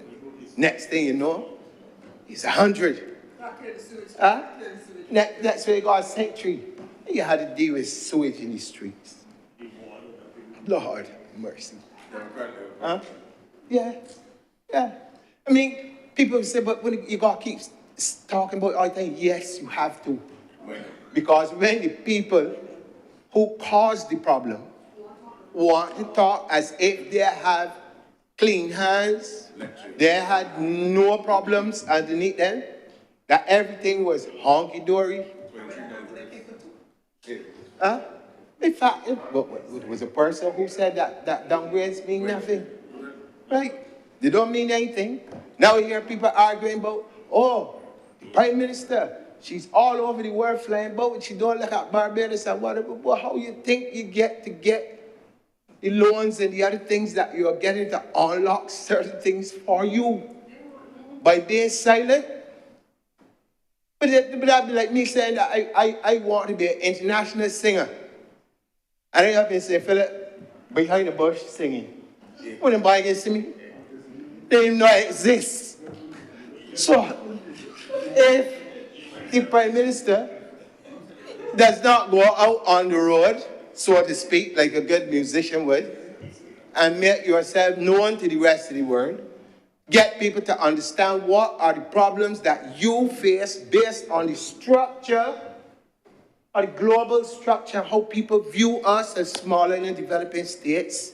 Somebody has to be, you got it. Look, my father used to tell me all the time, John, get up and open your mouth and talk to people and don't pretend and don't be nice about it either. God, if you vex, you vex. Don't pretend you're happy when you're sad. Because nobody can take you on. So you gotta get out there and talk to people. This is the first time ever in the history of Barbados that you could think of any person who had the privilege to lead this country. Wonderful place that it is. Outside of a singer, outside of Rihanna. You can imagine, outside of a singer, to bring attention to the problems that we have. Problems that have been going on for centuries. Not years, centuries. And you want the person to stop now? Yeah. Don't say anything no more. Well, we had a Prime Minister that didn't say nothing. And what happened? He said nothing, and what happened? Absolutely nothing. Or imagine, or we had, let me not forget, one of the greatest songs ever written in Barbados was a song called These Are the Good Things. Without saying anything. Without saying anything. It said a lot. Imagine. A wonderful song.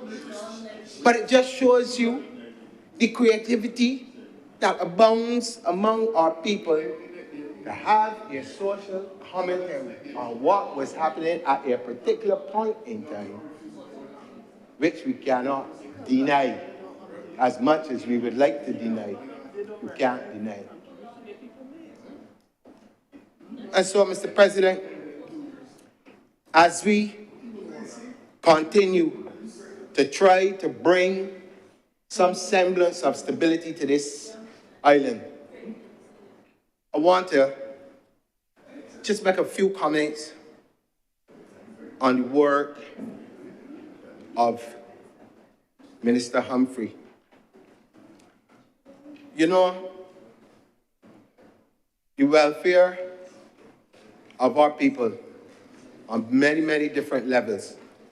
You saw it during COVID, where that particular ministry, and I believe the same way that we complimented the nurses and the doctors and those persons who work within that ministry need to be complimented for the work that they did during COVID and post-COVID.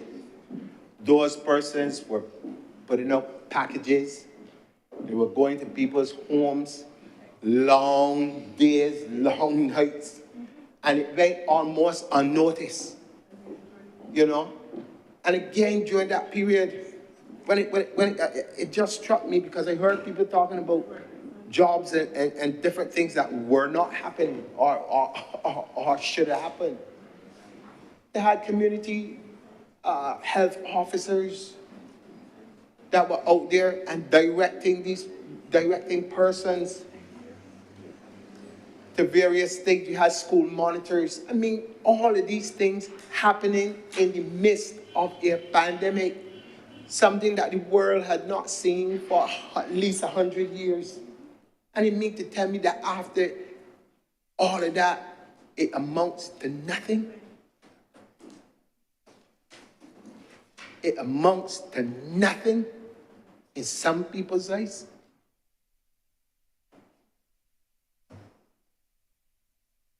Oh,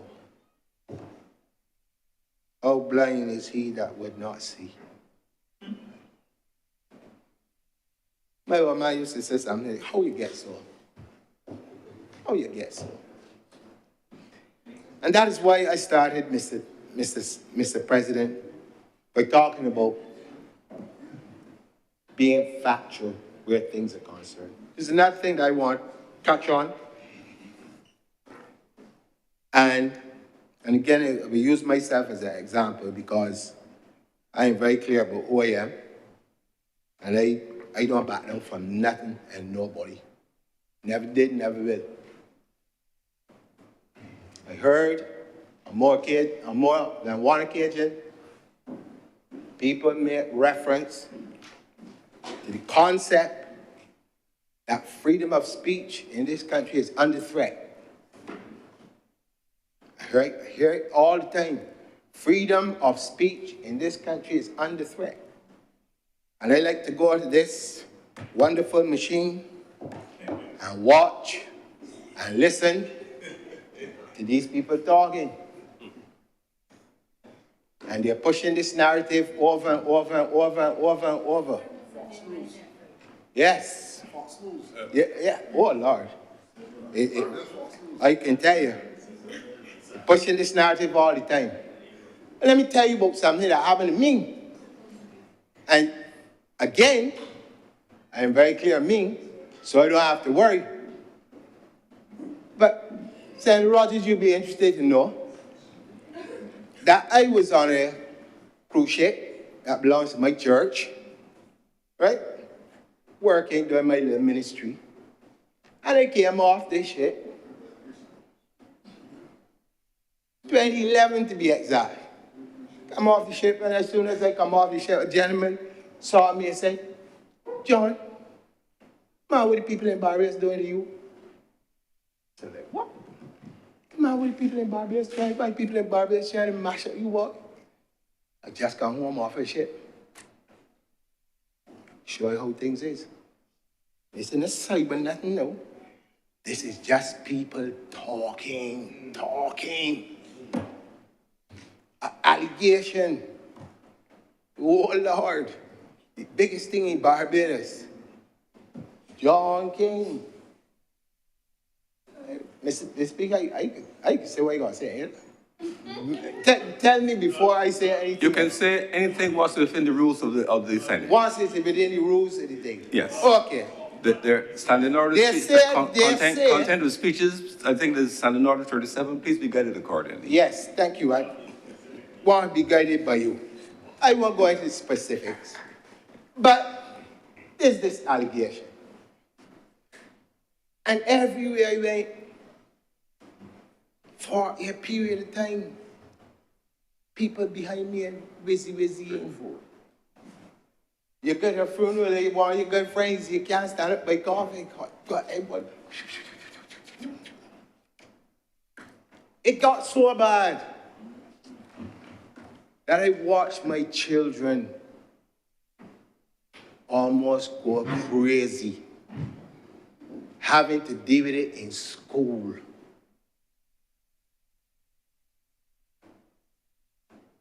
Having to deal with it at school.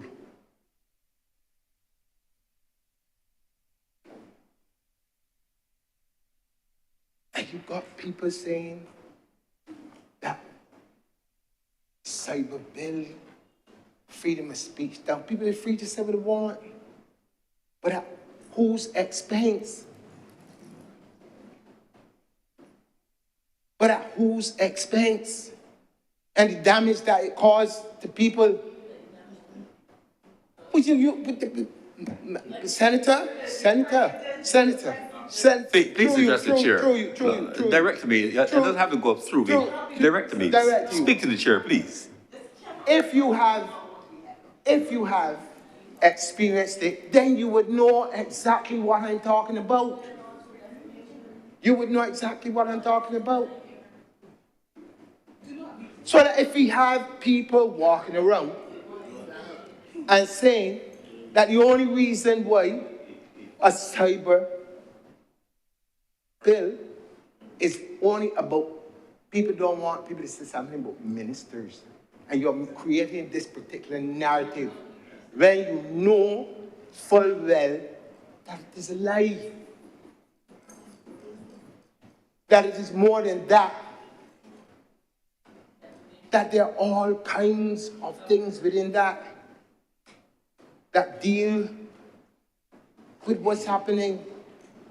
Mr. President, the generations that we have to deal with now, our younger generation, they're not built like us. We come along with people saying things like sticks and stones can break my bones, but hard words can't. It does not apply in 2024. Not with this generation. There are too many instances of young people taking their own lives, being bullied. Being bullied in that space. In that space. So for people to try to put in people's head that the bill, the only thing about the bill is that it's to stop people from criticizing ministers. Ministers get criticizing all the time. Mr. President, I'm a Calypsonian. I don't want to be ashamed to say I am a Calypsonian. No, I am a Calypsonian. And I'm telling you that if there's anybody that gets censored in this country, it's Calypsonians. If there was anybody that gets censored, it's them. You have to be able to know how to craft things to say it without saying it. Right? So, if you want to talk about all of these things, let me get to the facts, to the real meat of the matter. Right? But when we continue to try to make or create fear in the populace, trying to destabilize everything for the sake of points, political points, not understanding, or I should say not understanding, not fully appreciating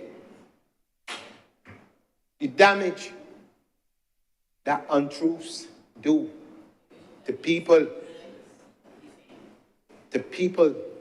and to people's families.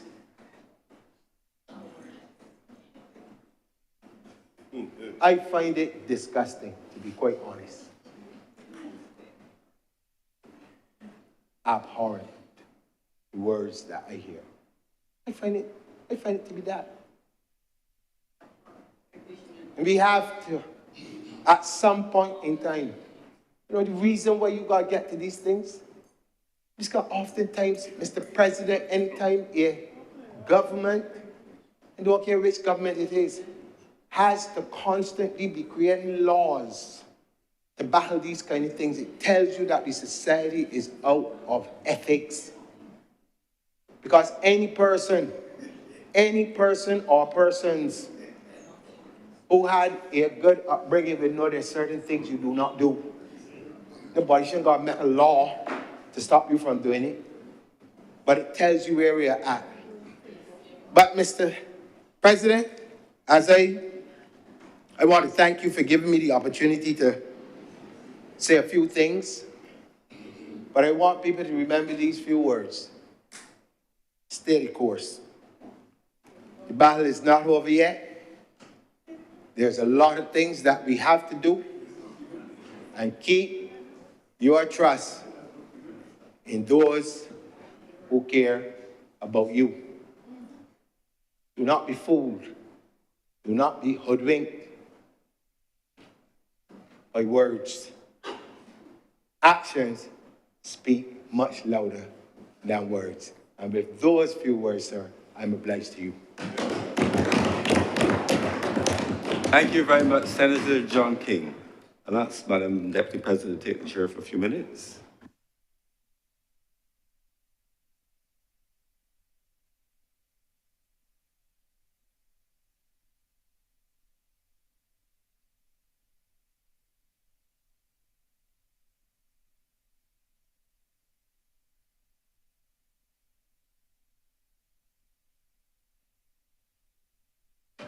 The chair recognizes Senator Kevin Boyce. It's after 5, so it's good evening, Madam Deputy President. I don't think I've had the pleasure to address you in this capacity, and as whom I have to address for the purposes of the debate. Madam Deputy President, we find ourselves here today, despite what we've heard, to debate the Barbados estimates, 2024 to 2025. And I think over the past 48 hours, there's been a riveting discourse. And before that, we heard the discussion in the other place. And I rise now to give my small contribution towards the same. In doing so, like any good speaker, it's perhaps important to paint a picture as to where we are in 2024 as we have this debate. Now, the financials, this beautiful purple document, as well as the available resources online, show that currently debt to GDP stands at 114%. Growth is at 4 to 5%. Unemployment is at 8.3%. Inflation is at 5%. And one of our useful metrics is that we have 33 weeks of import cover.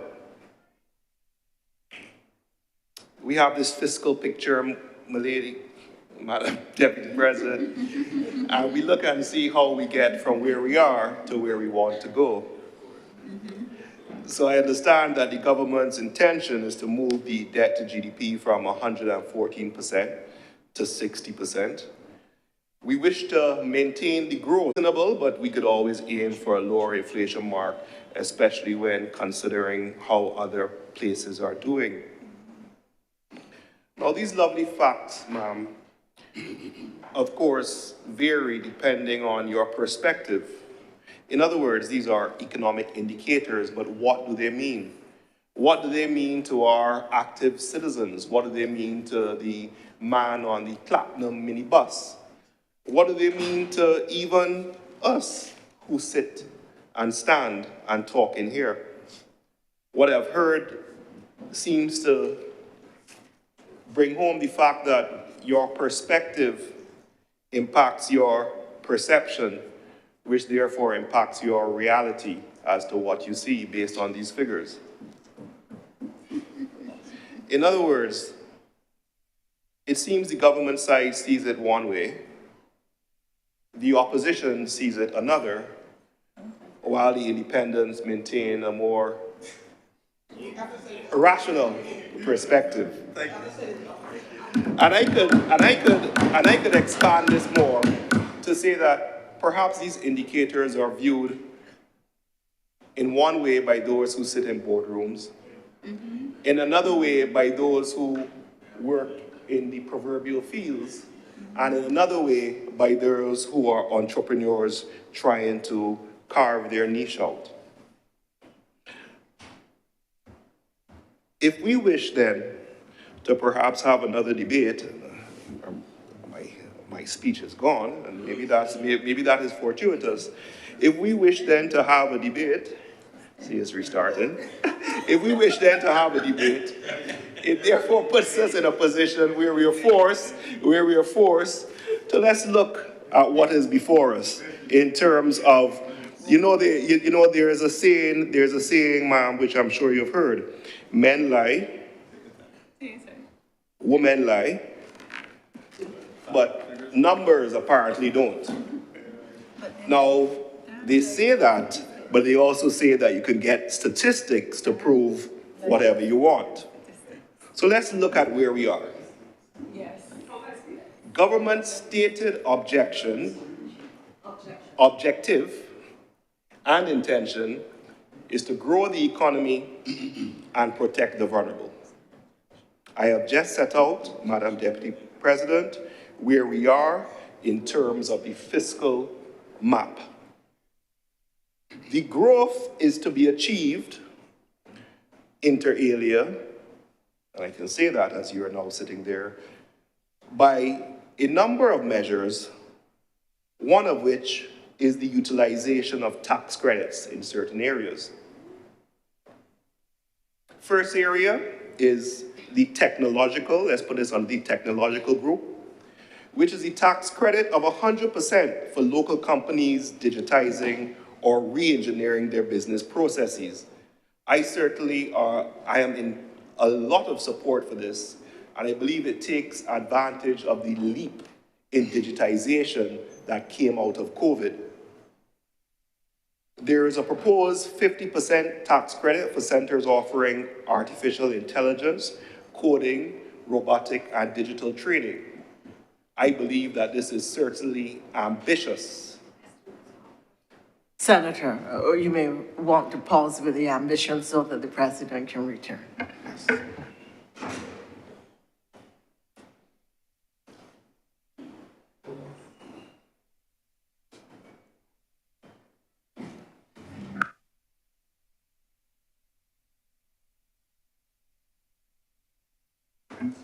Thank you, Madam Deputy President. Senator Boyce, please proceed. Thank you, Mr. President. I was enjoying your absence, but I am glad to see your return. So, Mr. President, I was speaking in terms of the proposed tax credits that provided in the estimates. First being under the area of technological, and I had set out that the fact of digitization and the 100% tax credit is certainly something that will take advantage of the leap from COVID. We have all been forced to utilize the machinery. It is certainly something that I believe local companies should take up enthusiastically.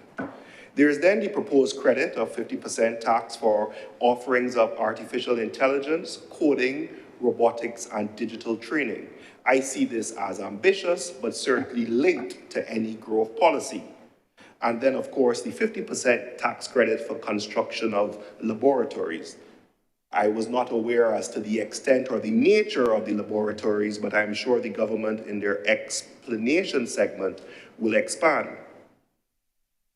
Sir, means of growth under what we'll call the social ambit is the 50%, or maybe this falls under protection mechanism, is the 50% tax credit for the provision of elderly care facilities and hospices. Now, sir, we are aware of our aging demographic, and we are all, I think, in here aware of family members who have reached a certain age. Certainly encouraging in the demographic that we have businesses to invest in elderly care facilities is something which would drive necessary growth. Under this social ambit, sir, we have the 75% tax credit for the provision of educational and life skills for persons with special needs.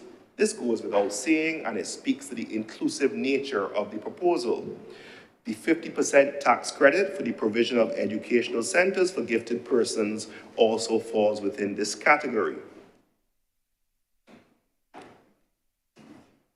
Other proposed tax credits, sir, fall within what we call the cultural ambit. There's a 50% tax credit to boost investment in sport venues, ensuring world-class facilities. I think we've heard significant discussion about that area, sir. 50% tax credit for the provision, development of entertainment and sports venues, and 50% refundable tax credit for the purchase of local art up to $1 million for the outfitting of investment projects. Now, as stated by Senator Watson, this $1 million, 50% refundable tax credit for the utilization of businesses ought also to be provided to individuals for the simple fact that it will encourage an increase in the artistic development in the island. And they are individuals such as Senator King, who just spoke, who would have the resources by which to make these investments and support the artists. However, sir, when we speak about the cultural impact, I believe that a plea could be made, because while there is some assistance provided by the NCS to our crop-over entrepreneurs, can they find themselves within the tax credit bracket to benefit from these proposals? In other words, those who put together the bands, those who are the musicians involved in putting this festival together, and the related entrepreneurs.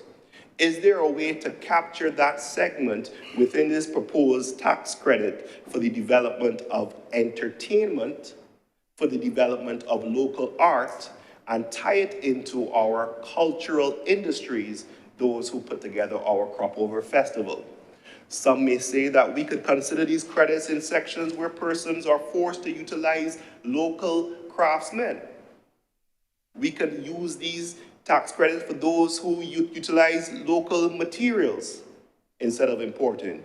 We could utilize these tax credits for those who encourage local businesses in their supply chain to put together their costumes. Something for the government to consider, Mr. President. Sir, there is also under the further segment, let's call this one now, we just spoke about cultural, we just spoke about social, and we spoke about technological. In terms of the environmental now, sir, we have a 50% tax credit for projects resulting in net zero emissions in Barbados. I found this particularly interesting, and I could be a bit naughty and ask whether this stacks. In other words, if I have a photovoltaic facility, which I get a current $10,000 per year on my premises, do I then stack this then and get a 50% refundable tax credit because it produces a net zero emission? I believe that this will be clarified when further documentation is produced, Mr. President. The 50% tax credit for beach rehabilitation certainly is something that should be commended, because we are all aware of the threat of our coastal zone is under. Certainly efforts by which the Coastal Zone Management Unit seeks to preserve this sometimes finds itself in resistance or objection by those who own parcels of property on the beach, but it is recognized that beach rehabilitation, coral reef restoration, and marine conservation is important to preserve what we have here in Barbados. So, sir, I think that the concept of using the tax credits to boost investment makes sense. I think it makes sense, but there are ways of viewing it from a different perspective, which I will get into later in my speech. And that was part and parcel of the government's position, wherein we're seeking to have growth, and this is how we'll do it, by way of these tax credits. There was also stated the protective mechanisms with regard to the dairy farmers, and of course the issue with the tax concessions and the adjustment of how those concessions which are going to be treated, but I haven't heard much dialogue about that. It seems somewhat complicated, but so far it has not been articulated beyond what was said. Now, in bringing the balance to this debate, I've taken careful note of the opposition's reaction to what the government's presentation has been. There have been allegations of too much spending, allegations of waste, allegations of too many consultants, attacks on the government's energy policy, and I am sure that at some point there will be an economic counterpoint which would be raised in the day to come. I do, however, note that there was a severe attack against what was viewed as trickle-down economics. The debate. So we have these two contrasting positions, Mr. President. We have the government's perspective, we have the opposition's perspective, and the perspective given from the Barbadian business community was said to be generally positive. For my part, sir, I would have appreciated more economic cut and thrust in terms of the utilization of what economic measures are being contemplated. I found, sir, that the debate has somewhat taken a accusatory tone as to who is saying who is misleading who. Both sides have said that they are speaking reality and accusing the others of seeking to mislead. Everyone wants to keep it real, and it seems as though we have found ourselves in a position where everyone is saying, if you are not for us, you are against us. So my purpose is to bring my perspective as to the debate. And in doing so, I stipulate that I appreciate the government's effort to protect the most vulnerable in terms of the elderly. This cannot go without recognizing the fact of the reality of those who are without in our nation and in need of assistance for the government. This has to be commended. The elderly care program, which was laid out by Senator Paris, is something which I have experienced firsthand because there is a lady who assists with my family who tells us of the good work that this department does. So I wish to commend the department for the efforts that they make. There's also, besides the goodness of it, a practical measure to it. In other words, if we are able to assist the elderly and keep them out of the hospital, we thereby reduce the cost of having them in the hospital because we're able to reduce the need for them to need that level of care.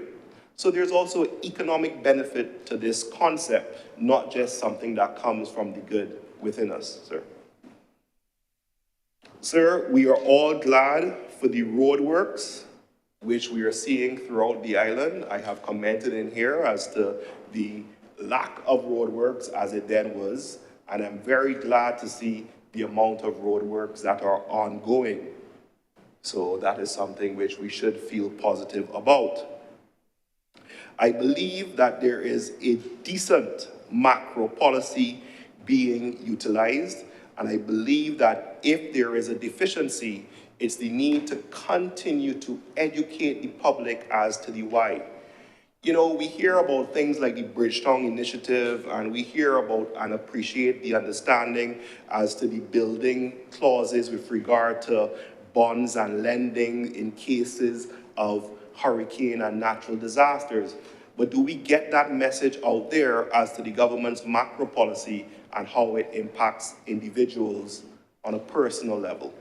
And I think that is something which the government could spend some more time on.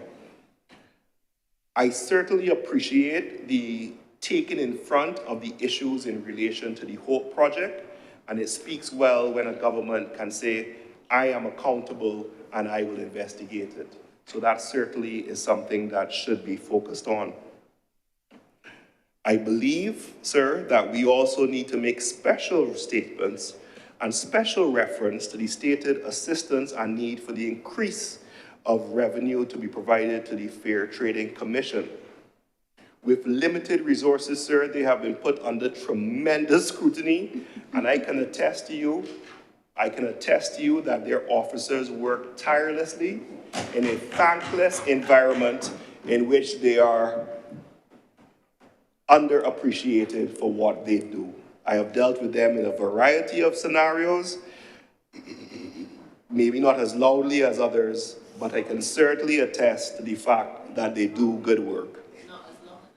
Now, all that being said, I think we all can say that there is heightened activity going on in Barbados. There are some, however, who say, well, don't confuse movement with progress. There is the metaphor of someone who is learning to swim, does a lot of splashing, but doesn't really go anywhere. So the concept is whether all this activity that we're seeing is resulting in actual economic growth or progress for the Barbadian citizens. And I'll come back to that, sir. I think, sir, as we continue to set out the factual matrix, because I'm still talking about the estimates, but I think we have to paint a picture as to where we are, that we should also be clear in commending the government in getting us off the gray list. And why that is important, sir, is that it bodes well for our offshore industry, which has seen a severe impact, I think is fair to say, in recent years. So that's the lay of the land as we have this debate about the estimates in 2024, or I like to call it the Purple Book debate, Mr. President. There's a famous rapper, Raekwon, who had a tape called The Purple Tape, but I digress. Now, let's get into the meat of it after we have painted the picture as to where we are. Government can feel justifiably proud for certain things. We have set out what we find positive. Here are some concerns, however, which come out of this presentation that we have seen in recent days. I think firstly, sir, the government's proposals seem heavily reliant on the goodwill of the business class who will receive these tax benefits. Let me say that again. The proposals are heavily reliant on the goodwill of the business class who would receive the tax benefits. Now, we have seen in the past where there have been tax breaks given to businesses in Barbados. Was there then the resulting savings passed on to consumers? I think the facts speak for themselves, sir. I would therefore caution the government in relying too heavily on the graciousness of capital. Because at the end of the day, the purpose of a business and the purpose of capital is to generate profit. Now, sir, the second issue in terms of the growth aspect, and I'll come back to why it's an issue I have concern with. And the concept of trickle down and trickle up, very good economic concepts, which I would have appreciated more debate on to see which one and why and who has a different economic ideology with regard to setting forth the basis for the objection. Anyway, sir. Second point, sir, the stated deficit, and I must commend Senator Drakes for her excellent presentation yesterday, sir. I think the public, the government, the opposition, everybody appreciated the clinical discourse that was given. But as I told her, it was a little ideological, but it was a little idealistic towards the end, but excellent presentation, Mr. President. The issue that we see, sir, is the deficit of the $1 billion which is set out in the estimates. And of course, Mr. President, unlike others, I have to show my work in, so that's at page 8 of the estimate, sir.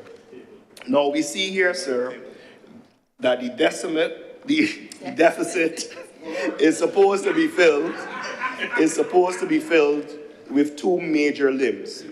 Firstly, the foreign loan element of $441 million, and we'll come back to that, sir, and the local debt element of $628 million. Now, this is where we get tricky, sir. This is where it gets tricky, sir. The government is seeking to raise this as follows. From Treasury bills, $100 million. It would have been stated, sir, the concerns, some more emphatic than others, of persons who would have been impacted by what the government calls the restructuring and the impact it had on T-bill holders, sir. So how do we renew the confidence to get this $100 million to be purchased. Secondly, sir, the 200 million embossed bonds. Again, while individual bondholders were not impacted in the restructuring, perception, may I say it, is a hell of a thing. How do we inspire the confidence of persons to take up this bond? Sir, 100 million is supposed to be in the Series J bonds, and I believe those have been the subject of debate, and there are some in here who will say that they are forced to rely on that as their compensation. The sophistication of the secondary market, sir, for those Series J bonds needs to be developed and rolled out, because at the end of the day, if someone is offering me 60% or 50% or 70%, as you'll be aware of, Mr. President, that therefore has an impact on the value of those bonds to me.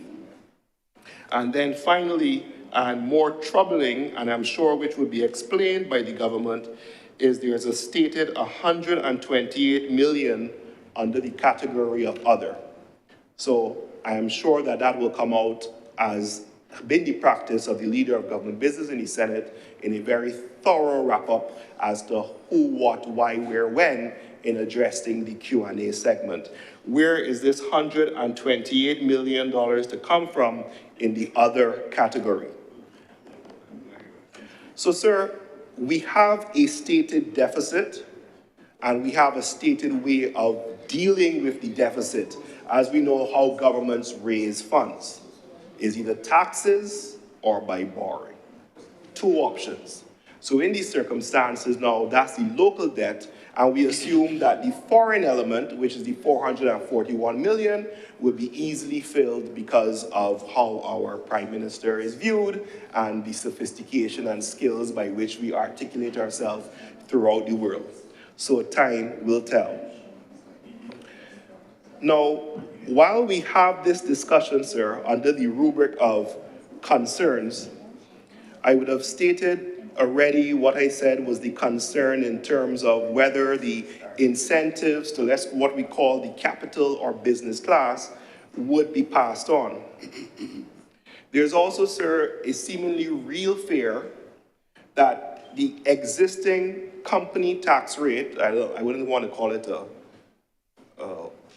we are aware, sir, that is globally mandated, some will say because of whatever policy, that basically corporation taxes have to go up from where they are to bring it in line with the international convention, which we are now at 9%.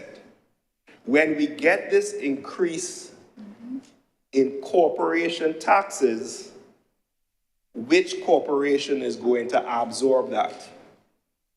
That's the reality of where we are. So what happens when that increase comes, and how can we even try to get these businesses not to pass on that increase in their taxes to the consumers? Idealistically, sir, as a friend of mine told me, it's a question of those with the ability, whether they have the responsibility. In other words, sir, I personally feel that, we have these titans of industry who have benefited from government contracts, and they walk around the island and they speak very authoritatively on a variety of subjects. And what role do they have to play, those who have benefited from the government, in assisting the populace? I'll come back to that, sir.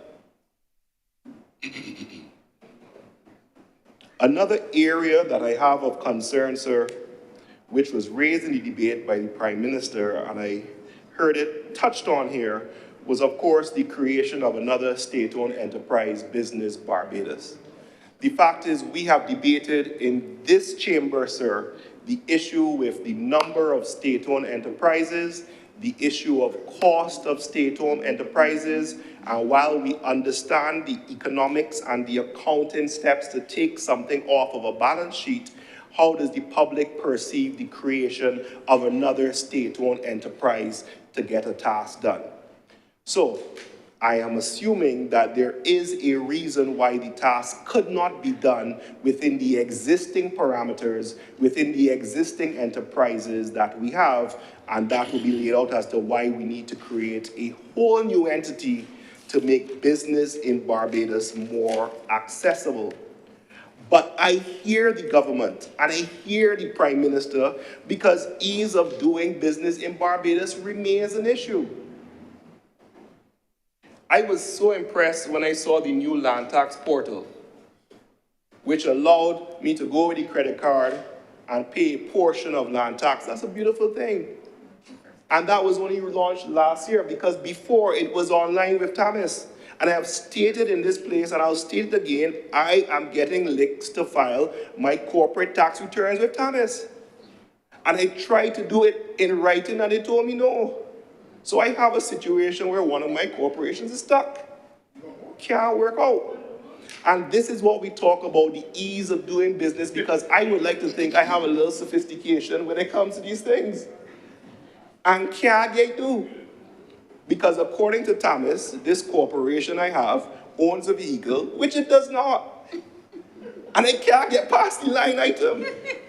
I've made phone calls, I've sent emails, I've had a lovely assistant from Thomas responding to me, but we have not resolved the issue. And this is just one example. When we push for digitization, when we push for these things, remember, it comes with resulting concerns. So because I cannot now take the paper and fill it out and file it with Thomas, I now have a situation where for the last year, it has not been filed because they're not accepting it. So in our rush to dispose of analog, we should be careful because there are certain redundancies that the computers and the digitization don't deal with well. But certainly any efforts that could be made for making doing business easier in Barbados, I support. However, we need to be able to explain to the citizens of Barbados why we need a whole new state-owned enterprise for that to be done. Now, I come to a segment I've done in previous speeches where I call my wish list. I call my wish list of what I would like from the government. And I believe, sir, that I certainly think that I want citizens to demand more from the government. I really think that citizens should demand more from the government. I think when we sit, I'm not counting myself as party government, but when we sit as representatives in the Senate, we should be cognizant of the burden that we bear. It shouldn't be sweet. It should be with a sense of duty. It shouldn't be mock sport. It should be recognizing the seriousness of what we have to debate and how we do it. So let me give an example, sir. I was watching a friend of mine post on Facebook. You may not know, sir, but Facebook is something that Gen X uses a lot. It's very popular with the demographic between 30 and 50, you know, the Gen X is the present. The young people in the chamber, like Senator Drakes, will talk about TikTok and things, but Facebook is very popular with regard to the demographic. But sir, I saw this friend of mine, and it was so interesting. He was so happy for the smooth road that the government did. And I shared the joy as well. But imagine that we are glad for a smooth road. We are glad that the government paved a road. We are rejoicing. You understand where that begs the question. Some will say that, but isn't that what ought to be done? So I want us to recognize that the pressure ought to be kept on. We should feel compelled to provide for citizens. We should feel compelled to do what we have to do, and nobody should feel good because the government is providing a service that is supposed to. The fact that you say it wasn't done previously is no reason. The fact is this is what we have to do. This is our obligation. You can't sit down and rock back and say, well, I do it. No, that's what you're supposed to do. I have a friend, one of the Malta Hill poets that I mentioned, sir, who always say, look, when I come and say, you know, well, I had to work really hard or I did something for my family, you tell me, well, you don't tell a fish good job for swimming. A government has a job and function to do for the citizens. Citizens should demand a lot of a government, and a government should recognize its obligation. I move on, sir. Sir, with all the fancy economic theory that I would like to wish for in the debate, and I say I appreciate Senator Drakes again, my view on it is this. You have to find a way to get money in the hands of people who will spend it. I cannot begin to tell you, Mr. President, who spends money. You understand this concept well. It is not those who have the capital. They don't spend it. They invest it.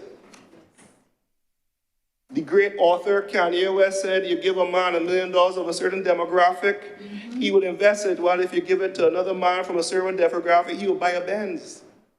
You want that money to circulate, sir? Now, if I join that to an economic theory, it's called bubble up. And this is a theory which believes that policies that directly benefit lower income individuals boost the income of the society as a whole. Some call it Obamanomics or Bidenomics. The concept of giving a stimulus. The concept of giving capital to entrepreneurs, not capital to capital, not capital to holders of capital, capital to entrepreneurs to create jobs and economic growth at a certain segment, sir. In other words, for example, Kenya, 2022, significant strides in providing adequate working capital to farmers so as to deploy modern agricultural risk management instruments to ensure farming is profitable and productive.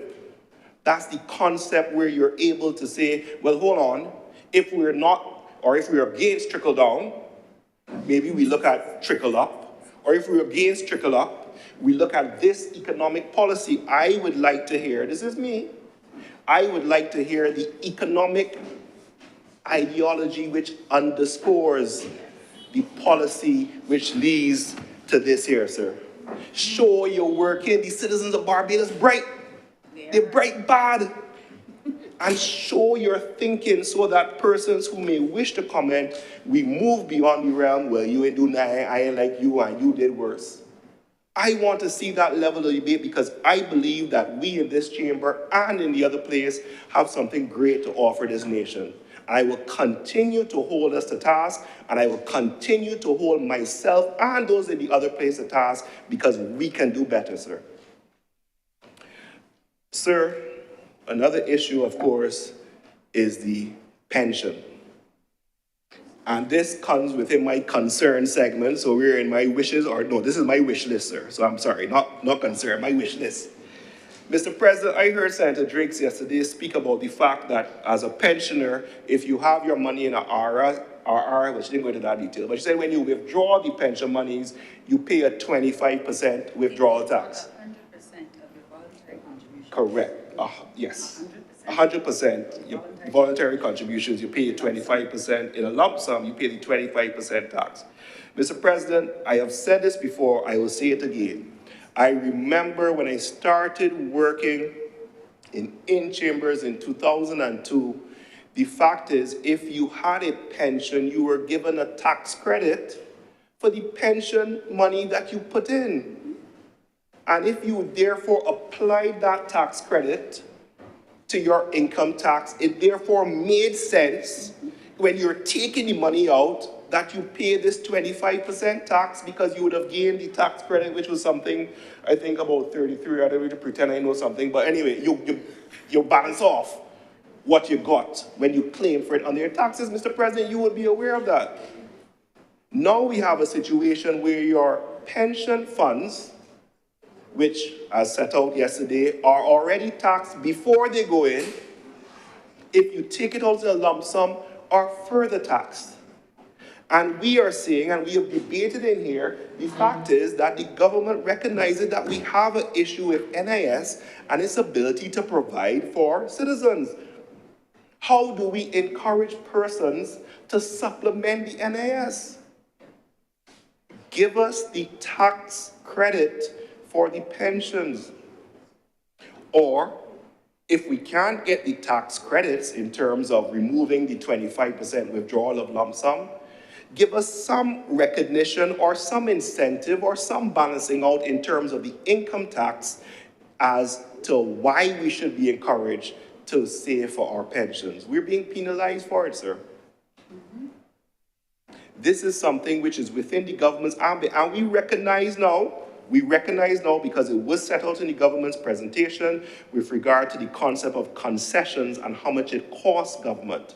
Perhaps then we can descend to particulars on the issue of pensions and see what can be done. I refuse to believe that we as a nation and a government this articulate is unable to solve that problem, sir. So I throw it on the gauntlet for the government to solve this issue of pensions. We spoke about roads getting paved. So let's talk about pensions now and see what the government can do, and I'm sure they'll come up with a solution sooner rather than later, Mr. President.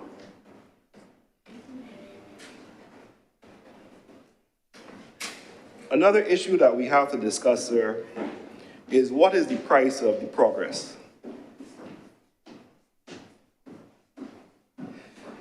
You know, what's the price that we are willing to pay for this progress? And I heard the discussion about the South Coast and some of the buildings.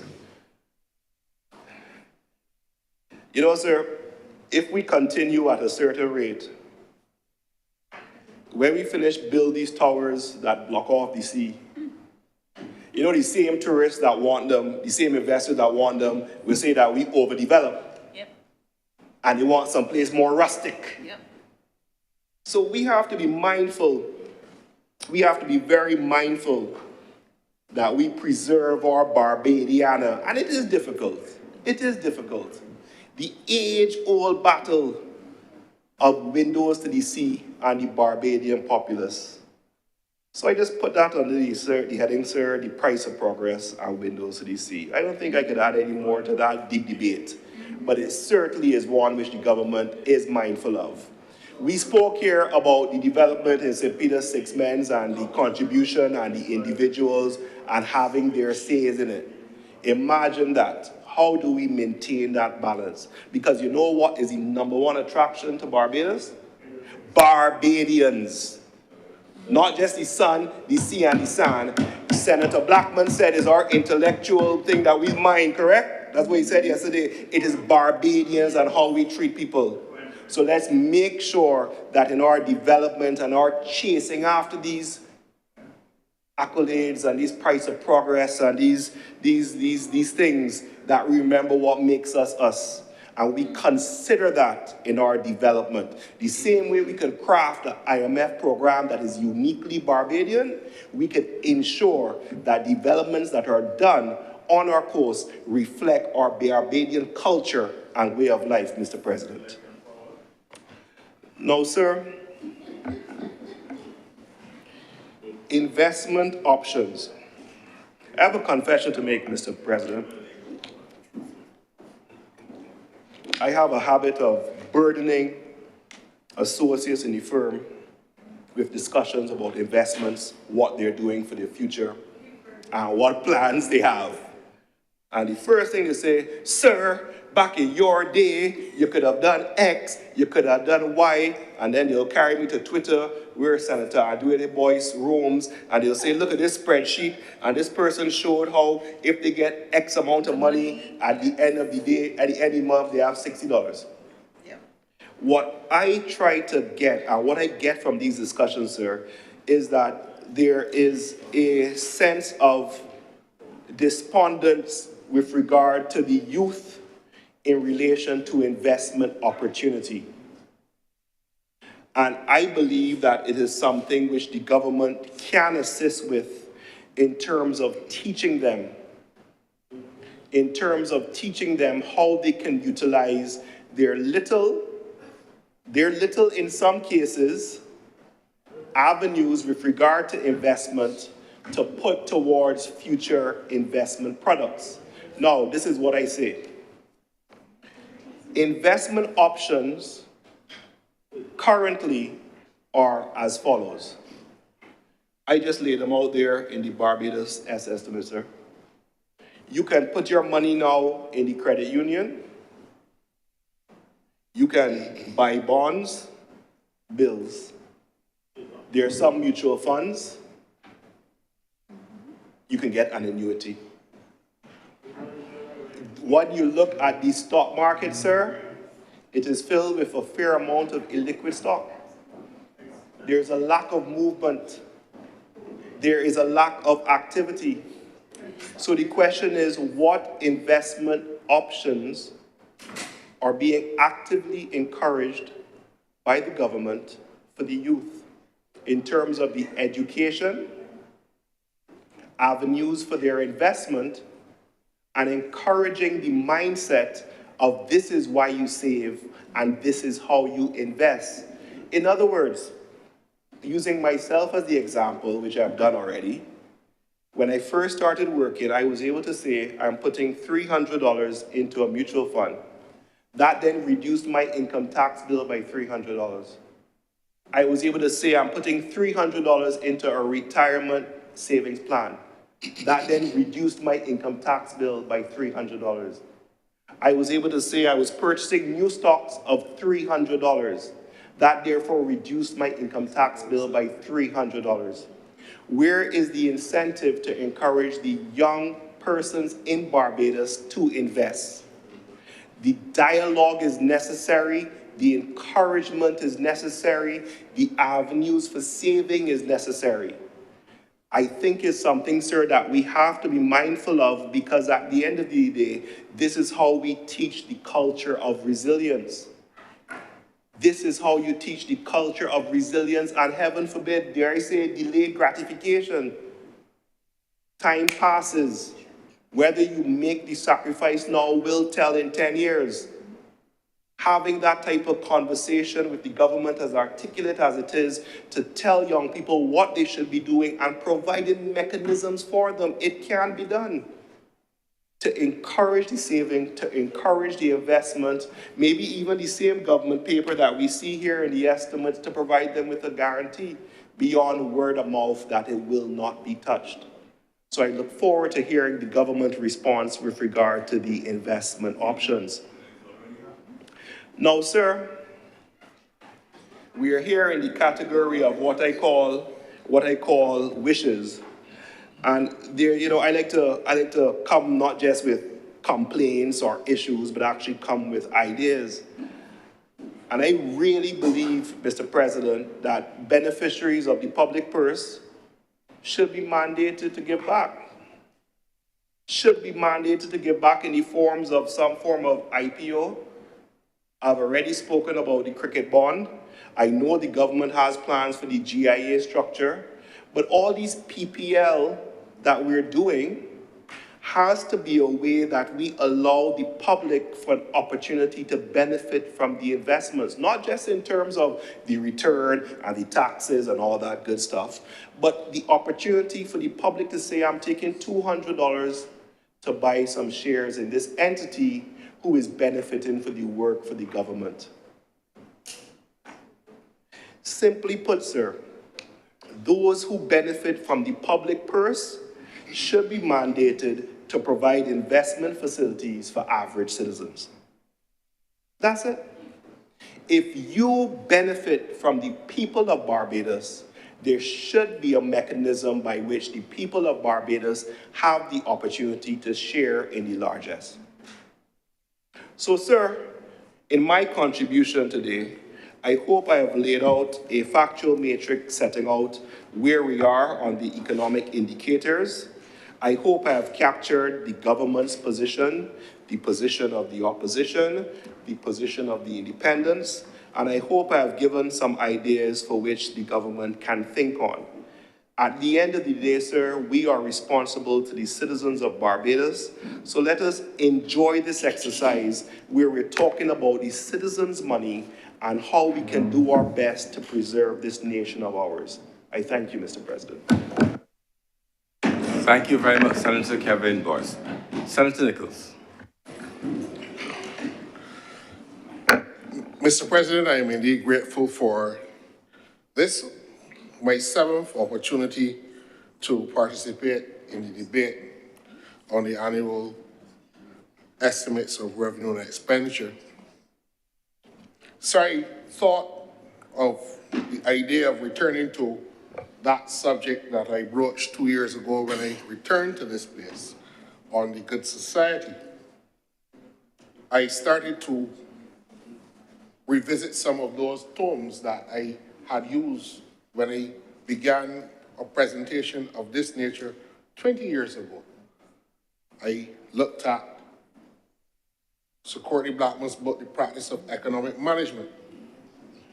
I also looked at Alvin Toffler and Future Shock, referred to earlier by Senator Dr. John Rogers.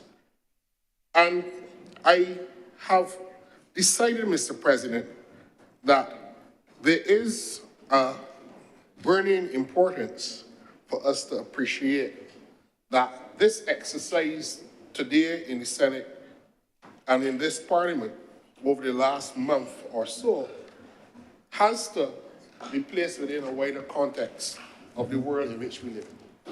And sir, from the time that I heard, or I should say that I read of the works of that great Nobel laureate from Trinidad and Tobago, who wrote the novel A Bend in the River, and I've referred to it over and over again. The world is what it is, and men who are nothing and who allow themselves to be nothing have no place in it. We can now appreciate that he wasn't talking about only men, but we live in a particular world.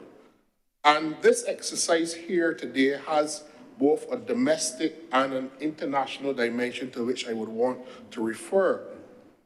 Because it's important, in my perspective, to place what we are doing within those constructs. We live in a world, Mr. President, that is energized by two things, in my view: rapid transition and rapid transformation. And therefore, it behoves us to appreciate the historical circumstances which have placed us here, and also perspectives for the future, how they can be guided. Mr. President, we have learned since the collapse of the Berlin Wall and the decline of the Soviet type economies, socialist economies of Europe in the 1990s, that did not represent an end of history. That was triumphed by people who were pushing the Washington Consensus, or people who were pushing this notion that the world is now fast becoming a global village, and that trade liberalization and financial liberalization and the removal of market preferences that had been the bedrock of our post-colonial experience as a society had to be removed in favor of a system of removal of tariffs and trade on tariffs, goods and services. Our sugar industry declined because of the preferential treatment that we received, and we had to retool our economy. And all of that was in this mad rush coming on to the end in the 1990s, in my view, because of a mistaken lull and lag in the way in which history and economic systems and people and economies respond to the world as it transitions. Sir, there is a rise of some of the same contrary or competing economic systems and theories in the world today that people would have said 20, 30 years ago were coming to an end. The West had won, and there was an end of history. Mr. President, I have always understood that in life, there are two trajectories of power. There's the power to dominate and the power to resist. But the world is what it is, Mr. President. We live in a world of transformation. We live in a world that is in transition. And Barbados, Mr. President, in my respectful view, cannot stand splendidly in isolation in this world today. The debate on this estimates and the appropriation bill must take a tone that is necessarily reflective of the past are not necessarily reflexive, because when we get into the latter, we tend to get into the emotions about how things have evolved. But the lull, Mr. President, that I spoke of, or I should say I speak to, about the foundational changes that followed what we consider the end of that great ideological debate, the battle of the 20th century, was more pause in historical narrative. Mr. President, governing today requires a special type of statecraft to which my good colleague, Senator Boyce, was alluding to in the peroration of his presentation. There are two dimensions, Mr. President. There is an outer dimension to which government must respond and an inner one. And sometimes there is this conflict that is perceived that the government is looking outward too much and it is not looking inward. And there's sometimes when we look too much inwardly and are not becoming aware of the circumstances. That, Mr. President, in my view, is a false dichotomy. You cannot choose one or the other. Mr. President, the inner dimension to which I refer to is building a system of a good society, a society of law and order, a society that can take care of the welfare of our people.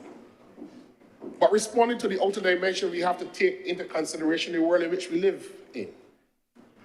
We need to develop our strategies for trade and interaction with other countries. Mr. President, we cannot move towards an export growth-led economy by staying in Barbados and not understanding how the market that we are exporting to operates.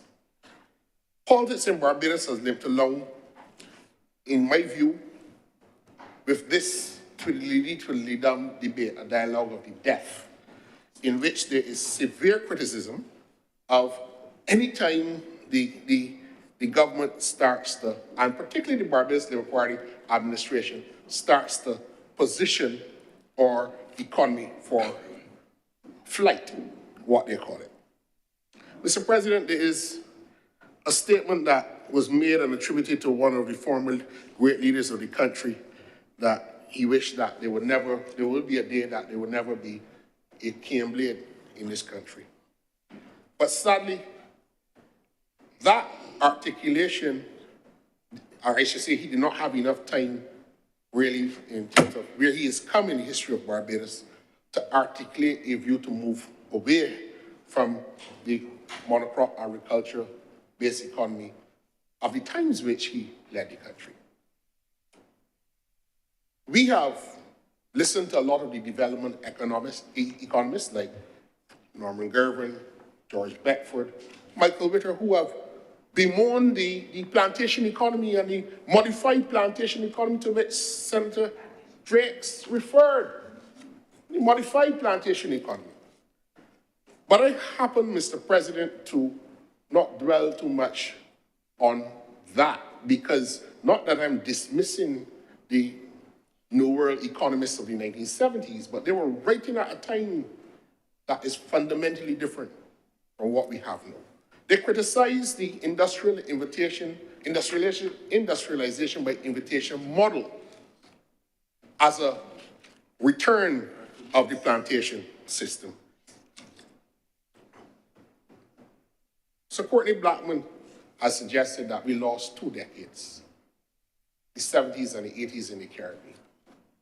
And why I'm going here, Mr. President, is to bring context to where we have now recircled to this point in Barbados to discuss what I understand is the divergence between the government and the Democratic Labour Party, particularly as we heard in these estimates. Mr. President, the world is what it is. Governance requires a statecraft that can move between the parallels of the outer and the inner dimension. And until we understand and appreciate it, and as Senator Kevin Boyce suggested, we have to take our people there. This is not a sterile academic argument or a position for technocrats or a colloquium, because we have a tendency to dismiss everything that is serious as just academic verbiage. But we need to move beyond the cut and thrust of looking at these two parallel dimensions, Mr. President, as if they were going against each other. Mr. President, when we look at the world in which we live in, we must all recognize that the capitalism of the 20th century and the early parts of this current century has now been superseded by a new economic model, where the drivers of big tech oversee this new transition in the system in which we live in. And that is borne out by today's capitalists not investing their profits back into their businesses. Today's capitalists, Mr. President, do not expand the development of the industry in which they are in to increase output, to increase labor productivity, Mr. President. These techno-feudalists, as you would call them, generate profit by establishing a monopoly system on a technology platform and using sophisticated data extraction to secure it. The owners of Facebook, Amazon, Twitter, Airbnb, Uber, all of these people don't own any of the essential ingredients in the businesses that they operate, but they extract data from everyone. You buy something on Amazon and upwards between 20 to 40% of the product that goes directly to the persons who operate that trading platform. So what about the workers in the factories who manufacture the goods, the cars, the people who build the houses, the villas, YouTube? You don't have to own a camera if you own YouTube. You don't have to own a studio if you own YouTube. This is the world in which we live, Mr. President. And if we believe that we can circumnavigate the tumultuous changes that are occurring in the present international context in which we operate, then we are missing the mark. Mr. President, in this debate, I've heard several references to how the government has managed the current economic situation. And I don't think that anybody in Barbados feels that we have come out of the doldrums, but it is false and it is wrong to give the impression, Mr. President, that certainly that if we were just simply to hand the reins of government back to the Democratic Labour Party, that manna will fall from heaven and everybody who is struggling and poor will now suddenly become rich. We will have no social, economic, or cultural, or any other problems, because that is not the track record that we have.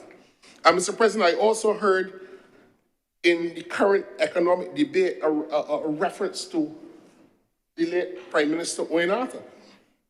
And I have had the occasion, Mr. President, to revisit a number of the things that he had said. And I had asked the clerks to provide for me the benefit of his last 3 contributions to this debate in the other place, and they were very, very insightful. I understood from reading them or rereading them because at some stages, Mr. President, I would have sat and listened either in person or through the medium that is provided to some of these debates.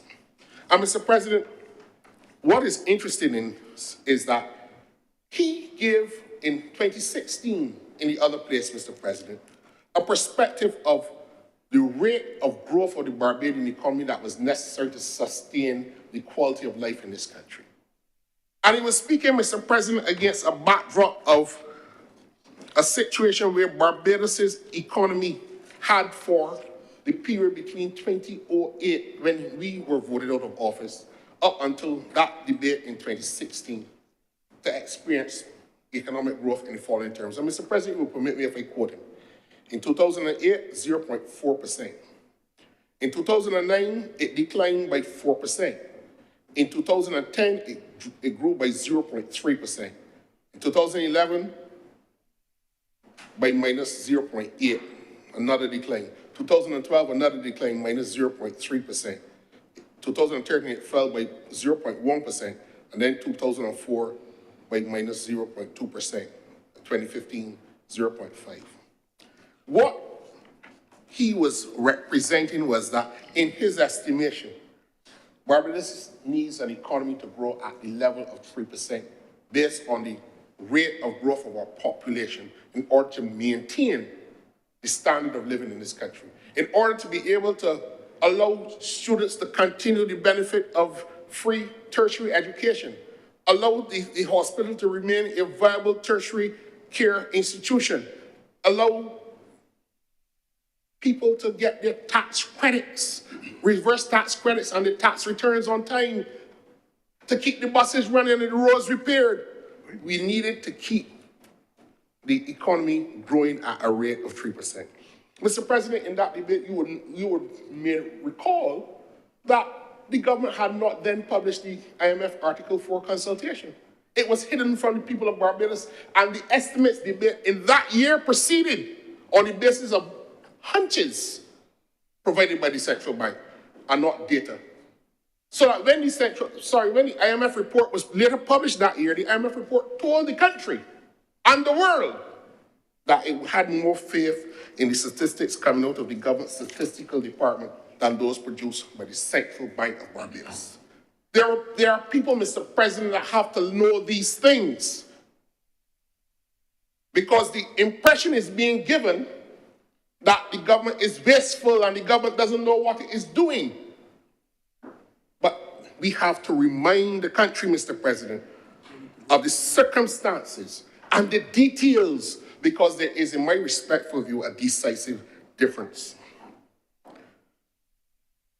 Mr. President, the estimates of 2016 and 2015 and 17 and 18 were all predicated upon what turned out to be an overestimation of the growth of the economy and therefore an overestimation of government revenue. Not real statistics, Mr. President. So I understand why there is a scoffing at the economic performance of the government today, because for 10 years, Mr. President, we were told that the economy of Barbados could not grow because of the global recession in 2008, which was the worst recession that the world had ever seen. For 10 years.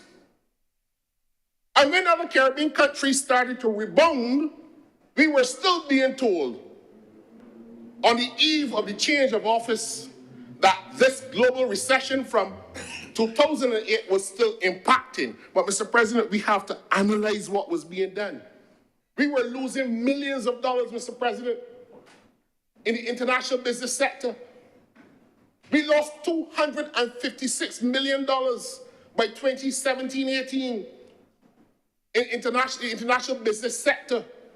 The government did nothing to address the blacklisting of Barbados and the loss of businesses from Canada.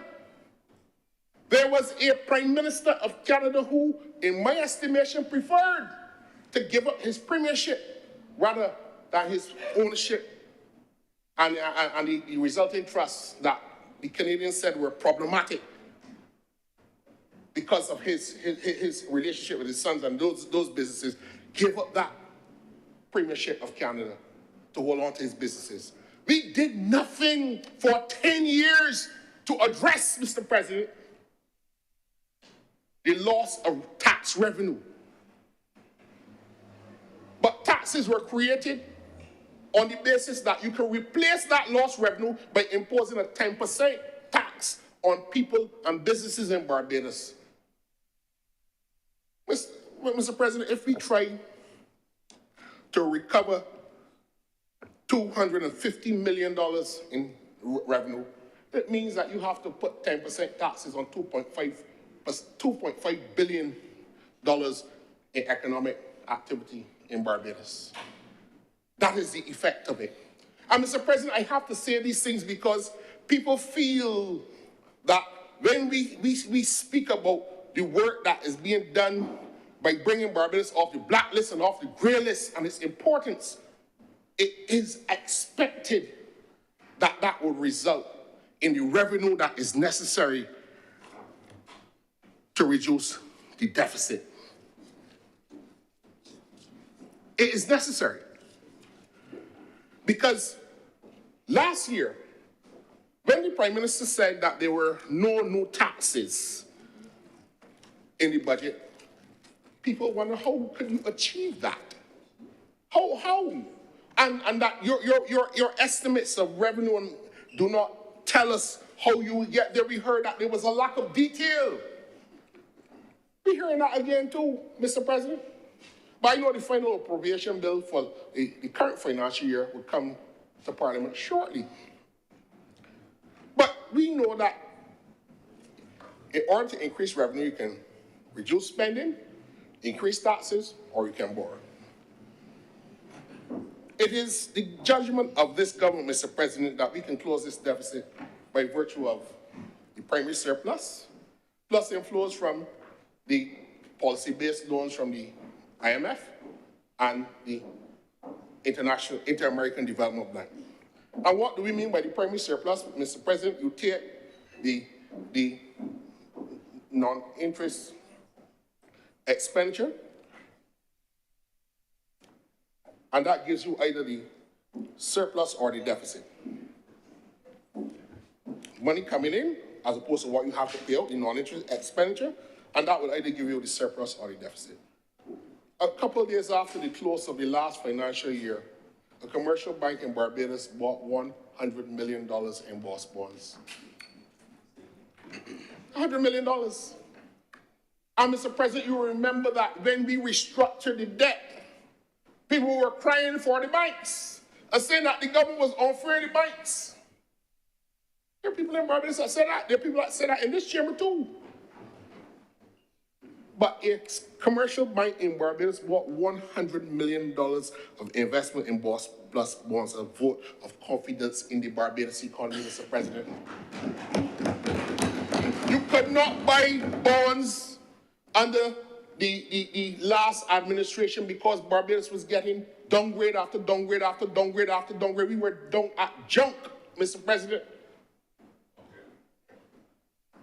So that we must understand that when you're creating public policy for a country size like Barbados' economy, it is not necessarily that you're going through a mathematical or arithmetical sum where we can say that there will be 5% growth, 3% from tourism, 1% from this, and so from the other back, and it will equate to a certain amount of revenue, and we can project it with accuracy today. The government has to do things to stimulate economic activity. And Mr. President, this country heard for 14 years that Barbados was not only an economy, it was a society. I sat here in this present seat, Mr. President, to hear that this Barbados Labour Party was only concerned with economics. And they offered change, and change we got. We got the change that they had promised. But when we look back at this cycle, Mr. President, they are coming back with the same old tricks.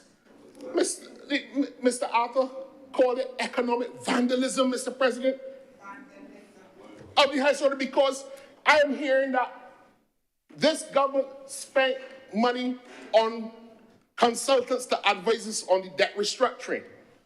$54 million. That saved us $3 billion in debt restructuring that allowed us to buy buses, that allowed us to buy garbage trucks, that allowed us to send students back to the University of West Indies, Mr. President. Yeah. That to take young people off the streets of Barbados and give them a sense of hope.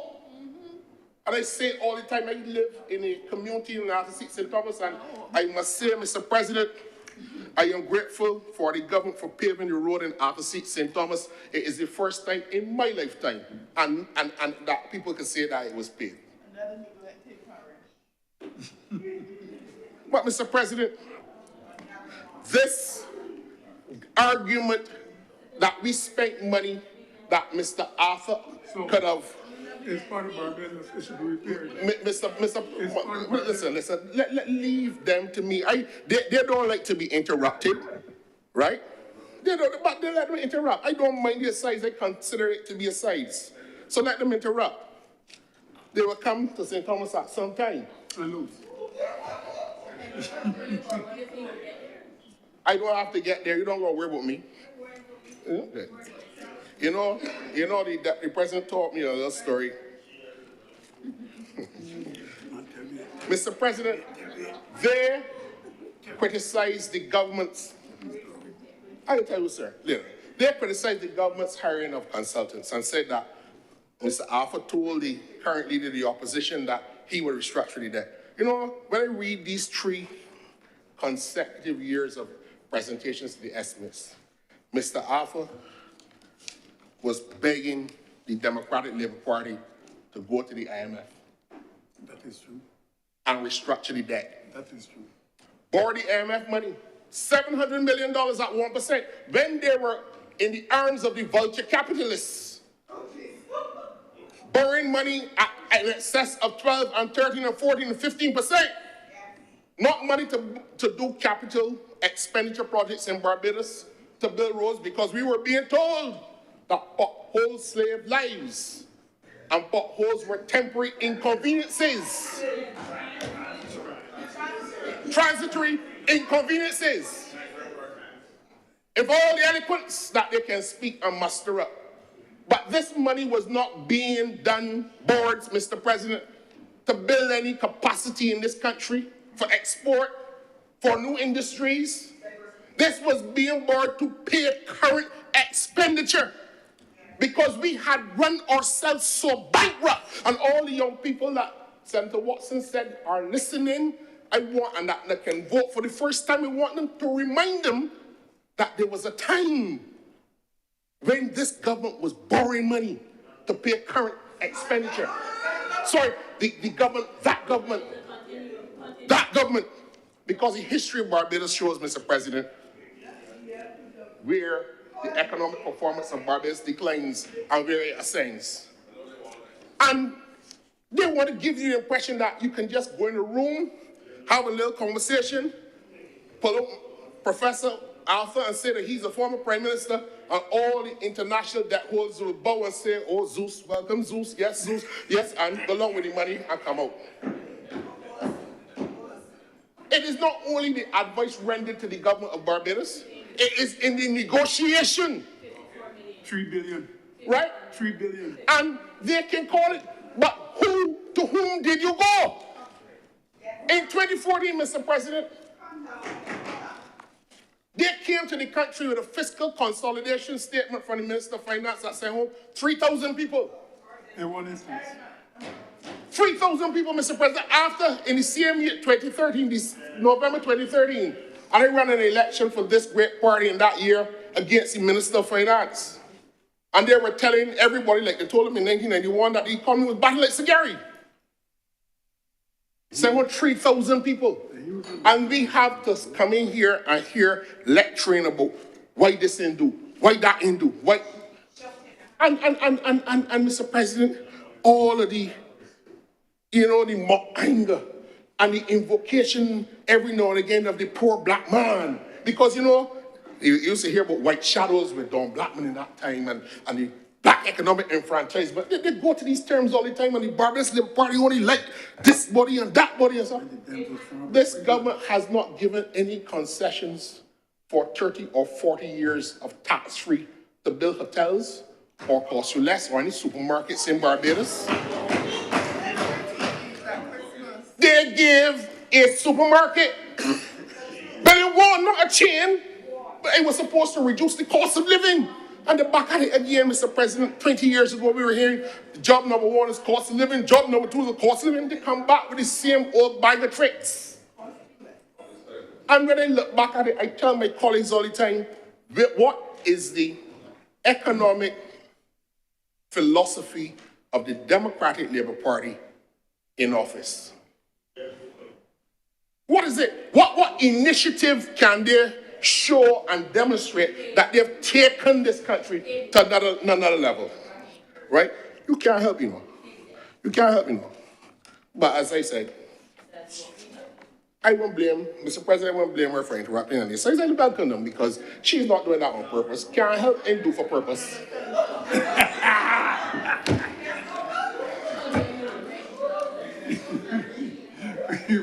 Can't help and do for purpose. So, Mr. President, this $3 billion debt obligation that we came into office and faced, Prime Minister went after that. They said that could have advised us, that he told them that he could advise us. They were ignorant, they were laughing at him, mocking the party. When the Prime Minister of Barbados, as leader of the opposition, brought concerns about the economic downgrades, she was told that the motion should be punished with laughter. I want all the young people that Senator Watson are talking about, that are listening to us, can go up and watch the history of what transpired just a few short years ago. Mr. Alpha confessed that he may have lost the Labour Party election in 2013 by staying steadfast to the mission that we might have to privatize some of the statutory enterprises. And he explained that this is not just selling them off and sending home people. We don't do that.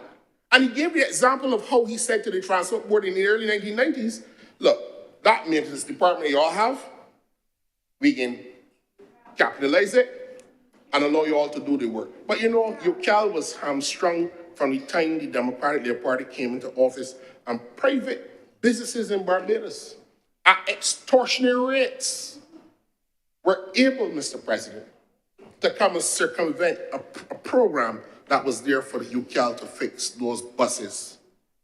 Millions of dollars owed to UCAL, while millions of dollars going out. And as we see in the Auditor General reports, under the Democratic Labour Party, the same bus engine getting fixed twice and 3 times in a year to the same company. That is the legacy that I want the young people that you say, Senator Watson, that Mr. President, that Senator Watson says are watching. I want them to revisit that legacy. Because there has to be an explanation, Mr. President, as to why the last Democratic Labour Party administration, had the benefit of the largest, highest revenue intake in the history of this country. But still its capital expenditure on projects in Barbados was less than Tom Adams' administration from 1976 to 1986. I want them to explain that. Because Barbados, according to them, is a society, so we get families first and summer camps and bus fares and David Thompson football competition, because that is families first, according to them. All of the time, Mr. President, they were being told that it cannot have the foreign reserves move from $1.5 billion, according to them, to down to next skin to nothing. And they were being warned as it was coming down. You can put pressure on your balance of payments. You have to restructure the economy. Because if you don't do that, you can go down the road of other Caribbean countries. They were told, Mr. President, of the reduction of the rate of the VAT that they took up, and that the suite of zero ratings and zero rating and exemptions were getting too large. That was told to the Democratic Labour Party in government. In 2018, Mr. Alford spoke about the debt overhang and the debt to GDP ratio, and lamented that he was approached by the then Minister of Finance to be the chairman of the Council of Economic Advisors, and it couldn't get past the cabinet of the Democratic Labour Party administration.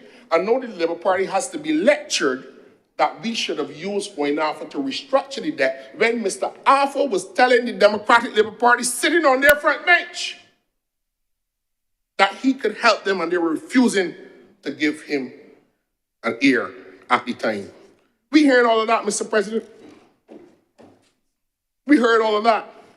So that I want to say to the country, Mr. President, through you, that there is a decisive difference in the manner in which we approach our affairs in government and on the other side. There are a tax and spend administration. The more taxes you give them, the more they lick out.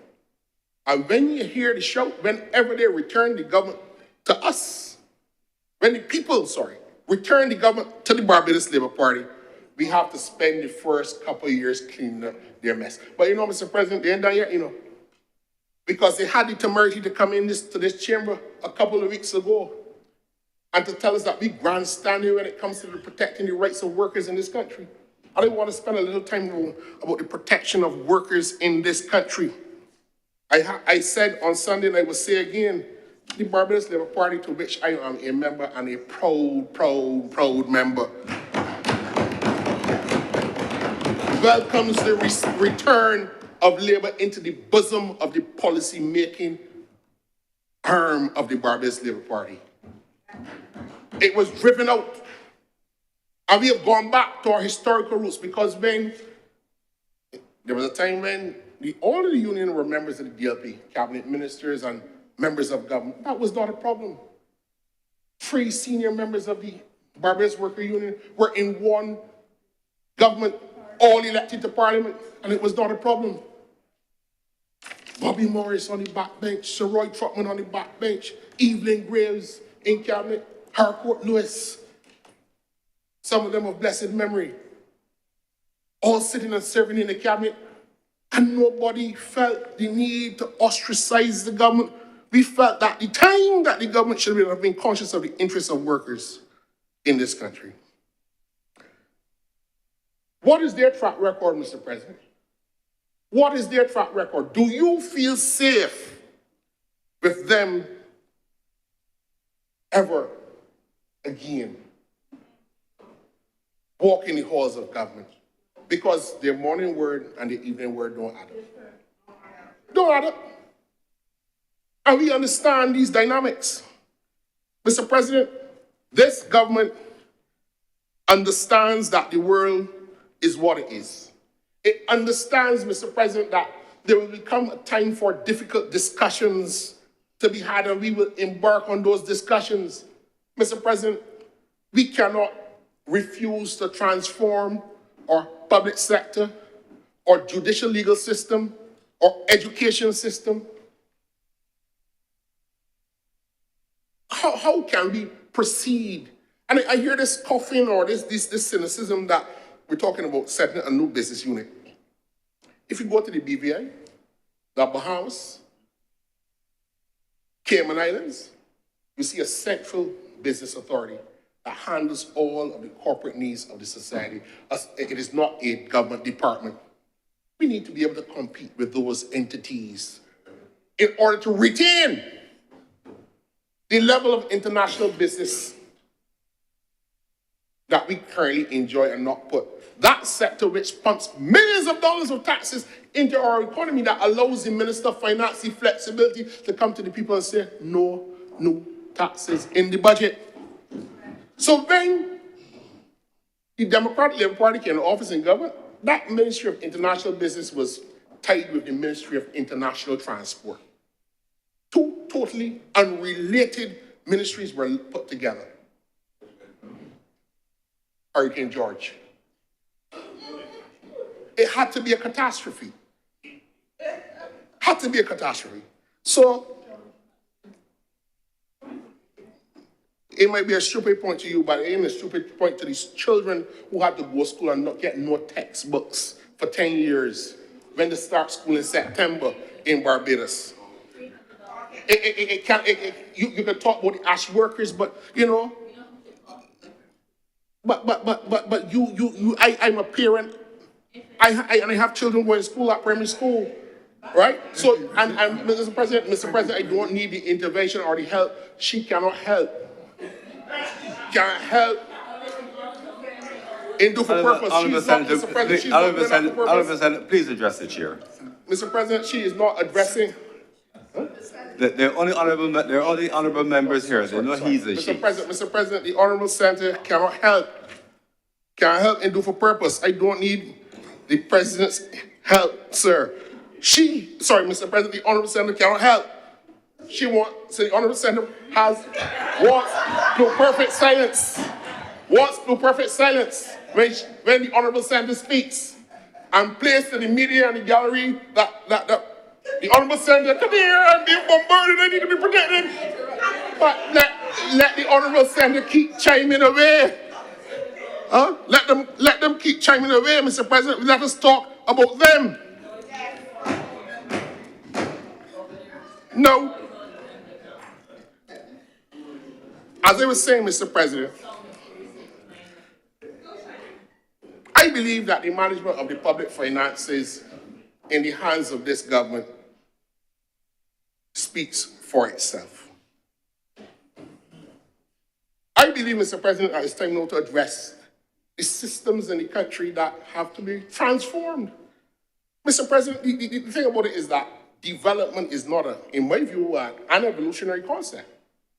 Development speaks about a radical change in the mechanisms in which you organize yourself to exploit resources and to seek opportunities. It is not, there's a difference, therefore, between progress and development.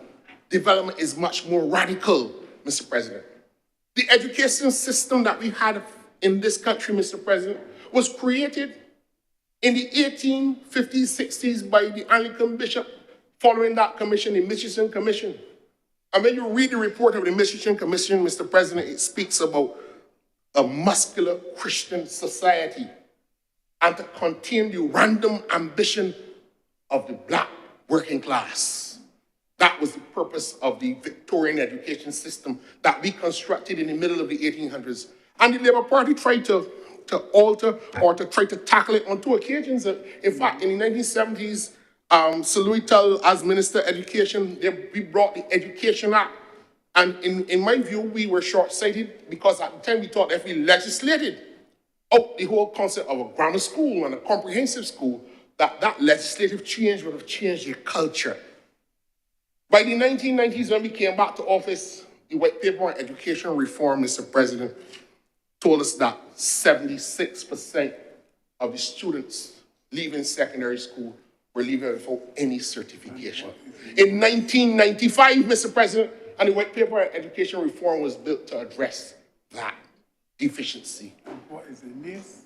Mr. President, in spite of all of the challenges that we have faced, and in spite of all of the development that we have seen, it still represents a very large proportion of young people leaving the system without any certification.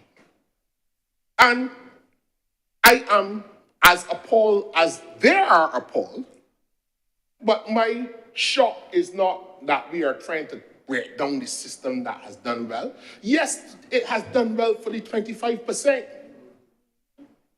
But 25 out of 100 cannot be well. 25 out of 100 can probably explain some of the social dynamics that we don't like in the country. 30 can be 100%. You cannot have a population that leaves school where almost 3/4 of it cannot function at a certain level of numeracy, literacy, and functionality. That portends, Mr. President, for a dangerous, dangerous, dangerous situation. We have to transform, we have to deconstruct our education system and reconstruct an education system that can take advantage of the future. Because we know that a large proportion of the jobs that will be on the market in the next 5 to 10 years do not currently exist. Teachers might be shocked to hear me say, why are we still teaching French? Not saying I have a problem with the French. I attempted French even up to A-levels. I don't say attempted. But we must deconstruct that. And I've heard Senator Dr. John Rogers make the point. We have to evaluate what we're doing at the primary school level, all the major primary schools, apart from the World Bank loans that the Barbados Labour Party accessed in the 1980s, were built in the last century. Let us stop playing politics with the children and recognize that it is time that the church buildings that we got from the Methodist and the Moravian and the Anglican church halls that have not all been properly retrofitted now have to be brought into the 21st century. Let us stop playing games with the people to know that talk and chalk was a thing of the past. Let us stop playing games on these matters, because we have no doubt, and I think Senator Morris, Reverend Morris and Senator Rogers will speak about TOEFL. You have to learn and relearn and unlearn in this process to get it right. Mr. President, we also have to change our approach to the orange economy. In a serious way, the creative sector of the country, yes, the last administration put a creative economy piece of legislation, but not a single cent to fund anything or project or program in it. I am not knocking them for that. But when we speak about mini stadia in this country, why should one stadium be sufficient? And with the financial latitude that the debt restructuring has given us the elbow room, it is the government's intention to make sure that people in rural Barbados don't have, as I was saying here today, to track down to St. Michael in order to feel that they are equal participant in the ability to train and practice their sport. For too long, people living in rural Barbados, Mr. President, have had to feel that there are two Barbadoses. So when they say it is overly ambitious, and when they say, Mr. President, that why are you doing this? Because there are people living in St. Lucie, St. Peter, St. John, St. Philip, St. Andrew, St. James, St. Joseph, and in St. Thomas and St. George. That their children want to be able to run fast and to throw and to jump high and to play sports. So, Mr. President, I will come to cricket. I've heard a sports person of the Democratic Labour Party. I'm not sure that she is on the same side as Senator Watson, because I haven't seen your name together on any poster. But this Cricket World Cup is coming to Barbados. And the government has put its money where its mouth is. I want to suggest that we need to start having that conversation where we start to also give incentives to the businesses in Barbados to get back into sports, not only cricket. And Mr. President, I will say again and again, we passed the Cape Brown Wireless Complex, growing grass. Banks is no chicken barn, field growing grass. Texaco, no. Vivix, no. We need now to make sure that our working people and young people have opportunities to train while at work and keep fit. There is a lot of potential in sports. As I speak, Mr. President, there is a demand for the Barbadian brand in cricket all over the African continent. East Africa, West Africa. People are saying, well, we associate Barbados with a certain standard of excellence. Why are we not building out the capacity for young people to coach cricket all over the world, even at the end of their cricket careers? Senator King spoke about semi-professional sports.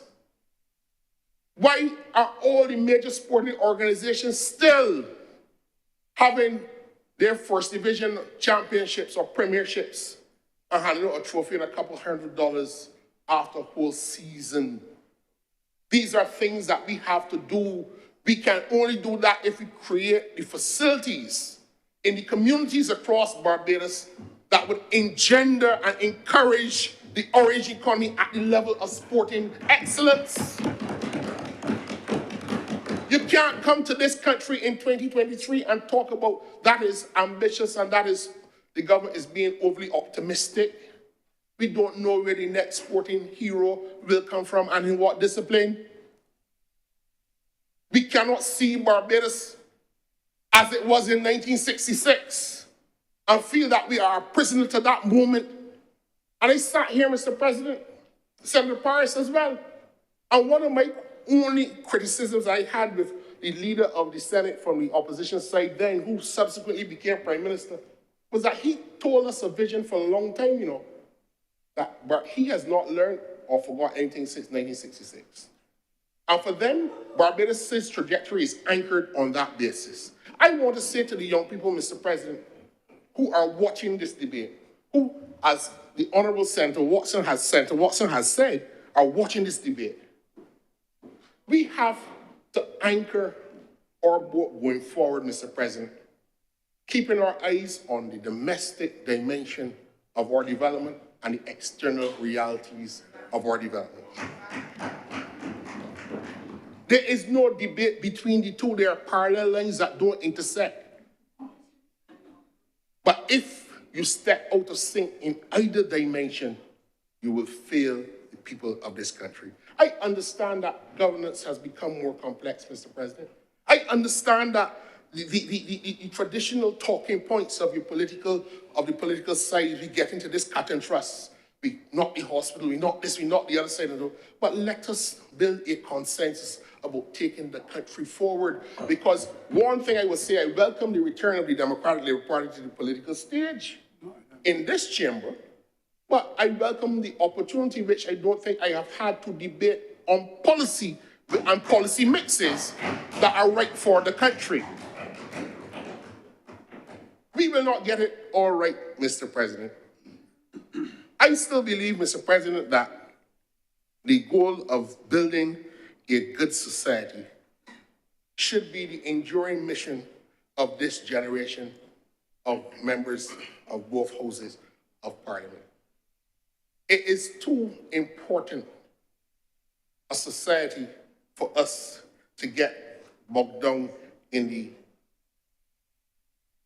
minutiae of what we will say at our branch meetings and lob at each other. These estimates are ambitious. They speak about a transformation of Barbados. And you will hear criticism that we are trying to move too fast. But, Mr. President, the world is what it is. And men and women who allow themselves to be nothing and who are nothing have no place in it. We have a place in this world, Mr. President. Barbados, Mr. President, is taking the lead on many global fronts, sir. Only in February, under the leadership of Senior Minister, in the other place, I almost called Senior Minister here because he held that portfolio for a while, we are leading the discussions at the reform of the World Trade Organization and its mechanisms. When we came to office in 1994, we had signed on to the WTO. The last administration in 1993, and nearly a word was said about it. Not a word. For 2 years, we came into office finding that we had to sign on January 1st, 1995, onto a WTO treaty, which dismantled the preferential privileges that we had. It meant that for the young people, Mr. President, that we sold our sugar to Europe at a higher price than the rest of the world. From the Lomé Conventions, all of that was dismantled. So our sugar industry and the banana industry in the rest of the Caribbean became dismantled overnight. All at the same time, we were dealing with an economy where 24% of the working people had been sent home. We fast forward to 2018, the same thing again. How can we manage the international torment and change, and at the same time a bad inherited domestic situation? Because there's a difference between the Barbados Labour Party, Mr. President, and the Democratic Labour Party. There is a decisive difference. And we will not shirk from our responsibility to continue to work hard in the interests of the people of this country, Mr. President. All of the initiatives that you see contained in the Minister of Finance's budget are intended to do that navigation of those two dimensions successfully. It may be seemingly difficult to appreciate the intricate way in which you can walk in and out of each one, but they have to be done. Success is our mission. Failure is not an option. Mr. President, I have great pleasure in supporting the initiatives. And sir, I know I was not supposed to speak until tomorrow, but circumstances have now required me to make my presentation this evening. And I sincerely hope that over the course of the year, we will engage in a level of debate as one of the requests of Senator Boyce to speak to people about these difficult things. We can't be afraid of transformation. You cannot reasonably tell me that an education system that was conceived on that basis in the 1800s should now be the guide for where we are today.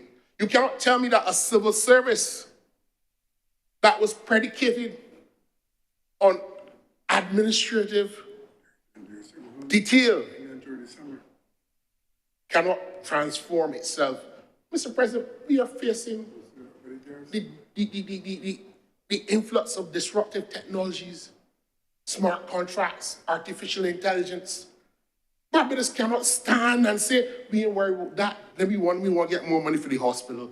But how can you do that without understanding how artificial intelligence will be able to generate things like a medical report? Mr. President, you talk about education transformation.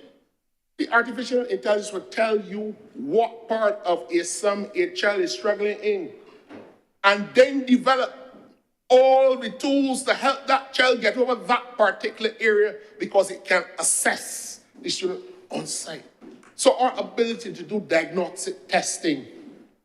So we have to get the enabling environment to bring in the artificial intelligence, the legislative and regulatory frameworks. We have to do all of these things. We can't come in here and say, man, this bill is too technical and too long, and the government always in a hurry. And you have to get and go and do the research now about all of these things because Barbados cannot wait.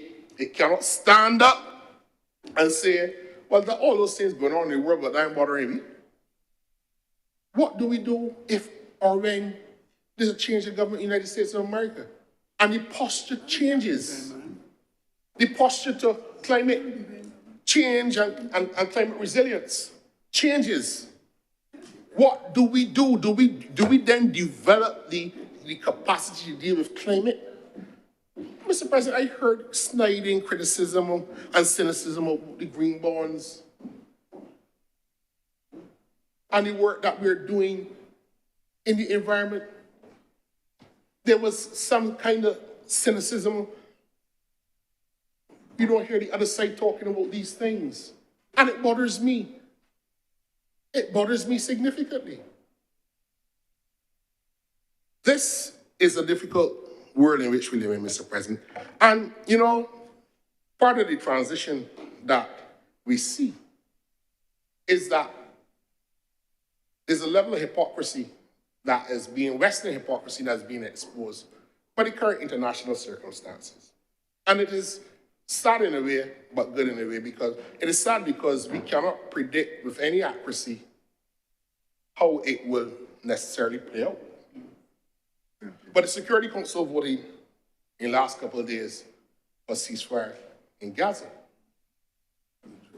It is my estimation that the state of Israel will ignore that Security Council resolution.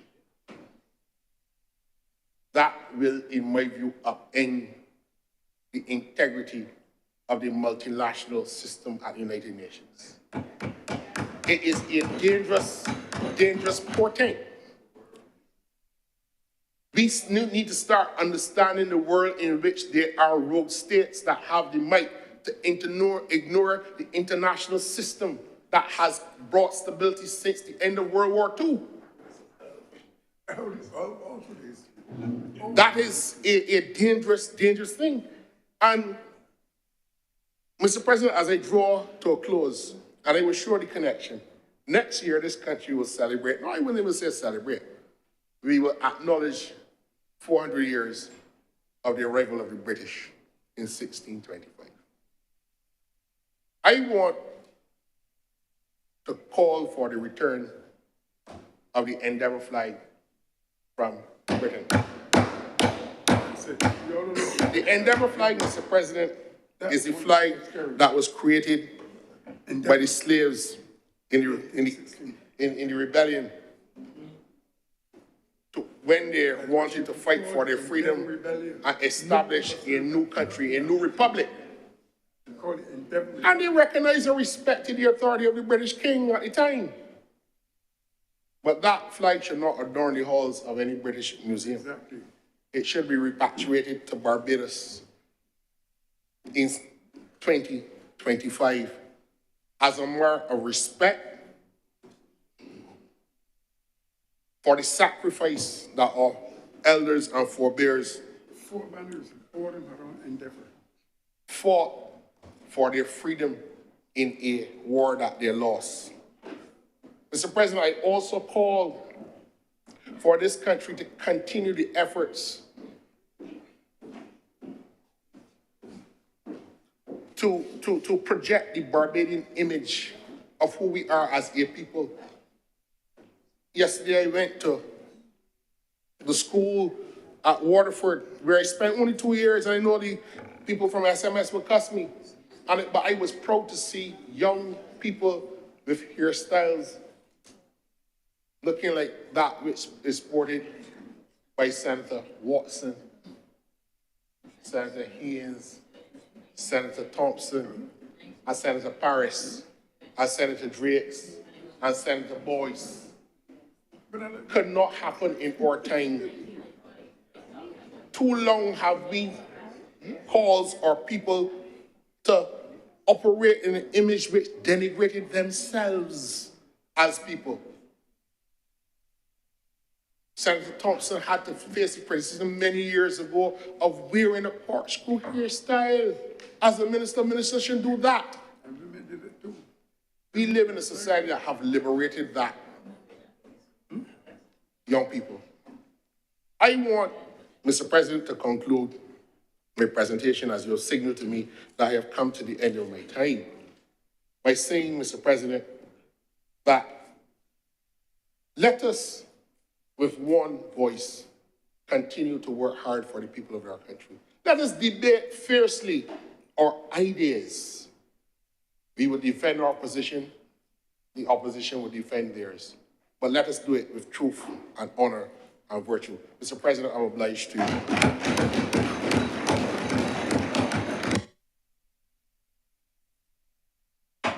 Thank you very much, Senator Nichols. Sir, shall we revert to reports from select committees? Reports of select committees, honourable senators. This report of the Committee of Selection to the Honourable the Senate. The Committee of Selection of the first session of the Parliament of 2022 to 2027 met on Tuesday, 26th of March, 2024. Present were His Honour Senator the Most Honourable Reginald Farley, Chairman, Senator the Honourable Lisa Cummins, Senator Tricia Watson, Senator Kevin Boyce, and Senator Dr. Crystal Haynes. In attendance were our Deputy Clerks of Parliament, Mr. Jones and Ms. Givens. The committee met to consider the nomination to fill the vacancy for the membership of one committee of the Senate. The committee proposed that Senator Wayne Walters be nominated to serve on the Committee of Governance and Policy Matters. The committee further proposed that the appointment of Senator Andrew Boyce be revoked in favor of Senator Gregory Nichols. The above proposals were unanimously agreed by the committee. The committee agreed unanimously to defer recommending nominations for the membership of the Management Commission of Parliament and other sessional select committees until its next meeting. The committee therefore makes the following nominations to the Honourable the Senate for the appointment of the committees below, which I'll now mention. This is the Committee on Governance and Policy Matters, and the appointments there that we're proposing to the Honourable the Senate are for Senator Wayne Walters and Senator Gregory Nichols. This report is submitted to the Honourable the Senate dated 26th of March, 2024. Senator Cummins. Mr. President, I'd like to move the adoption of the report as just listed. I just outlined. The question is that the report of the selection committee to the Honourable the Senate be adopted. Will all honourable senators in favour, please say aye. Aye. Those against, please say no. Methinks the ayes have it. This report is adopted, and therefore the Committee on Governance and Policy Matters now includes the membership, and this is a joint standing committee of the two houses, now includes Senator Walters and Senator Nichols. Thank you very much, honorable senators. Senator Cummins. Thank you very much, Mr. President. This brings us to the end of government's business for the day. I beg to move the suspension of today's sitting of the Senate until tomorrow morning at 10 a.m. The question is that this sitting of the Honorable Senate be suspended until 10 a.m. tomorrow, Wednesday. Will all honorable senators in favor please say aye? Aye. Those against please say no. We think the ayes have it. The sitting is therefore suspended until 10 a.m. tomorrow, Wednesday.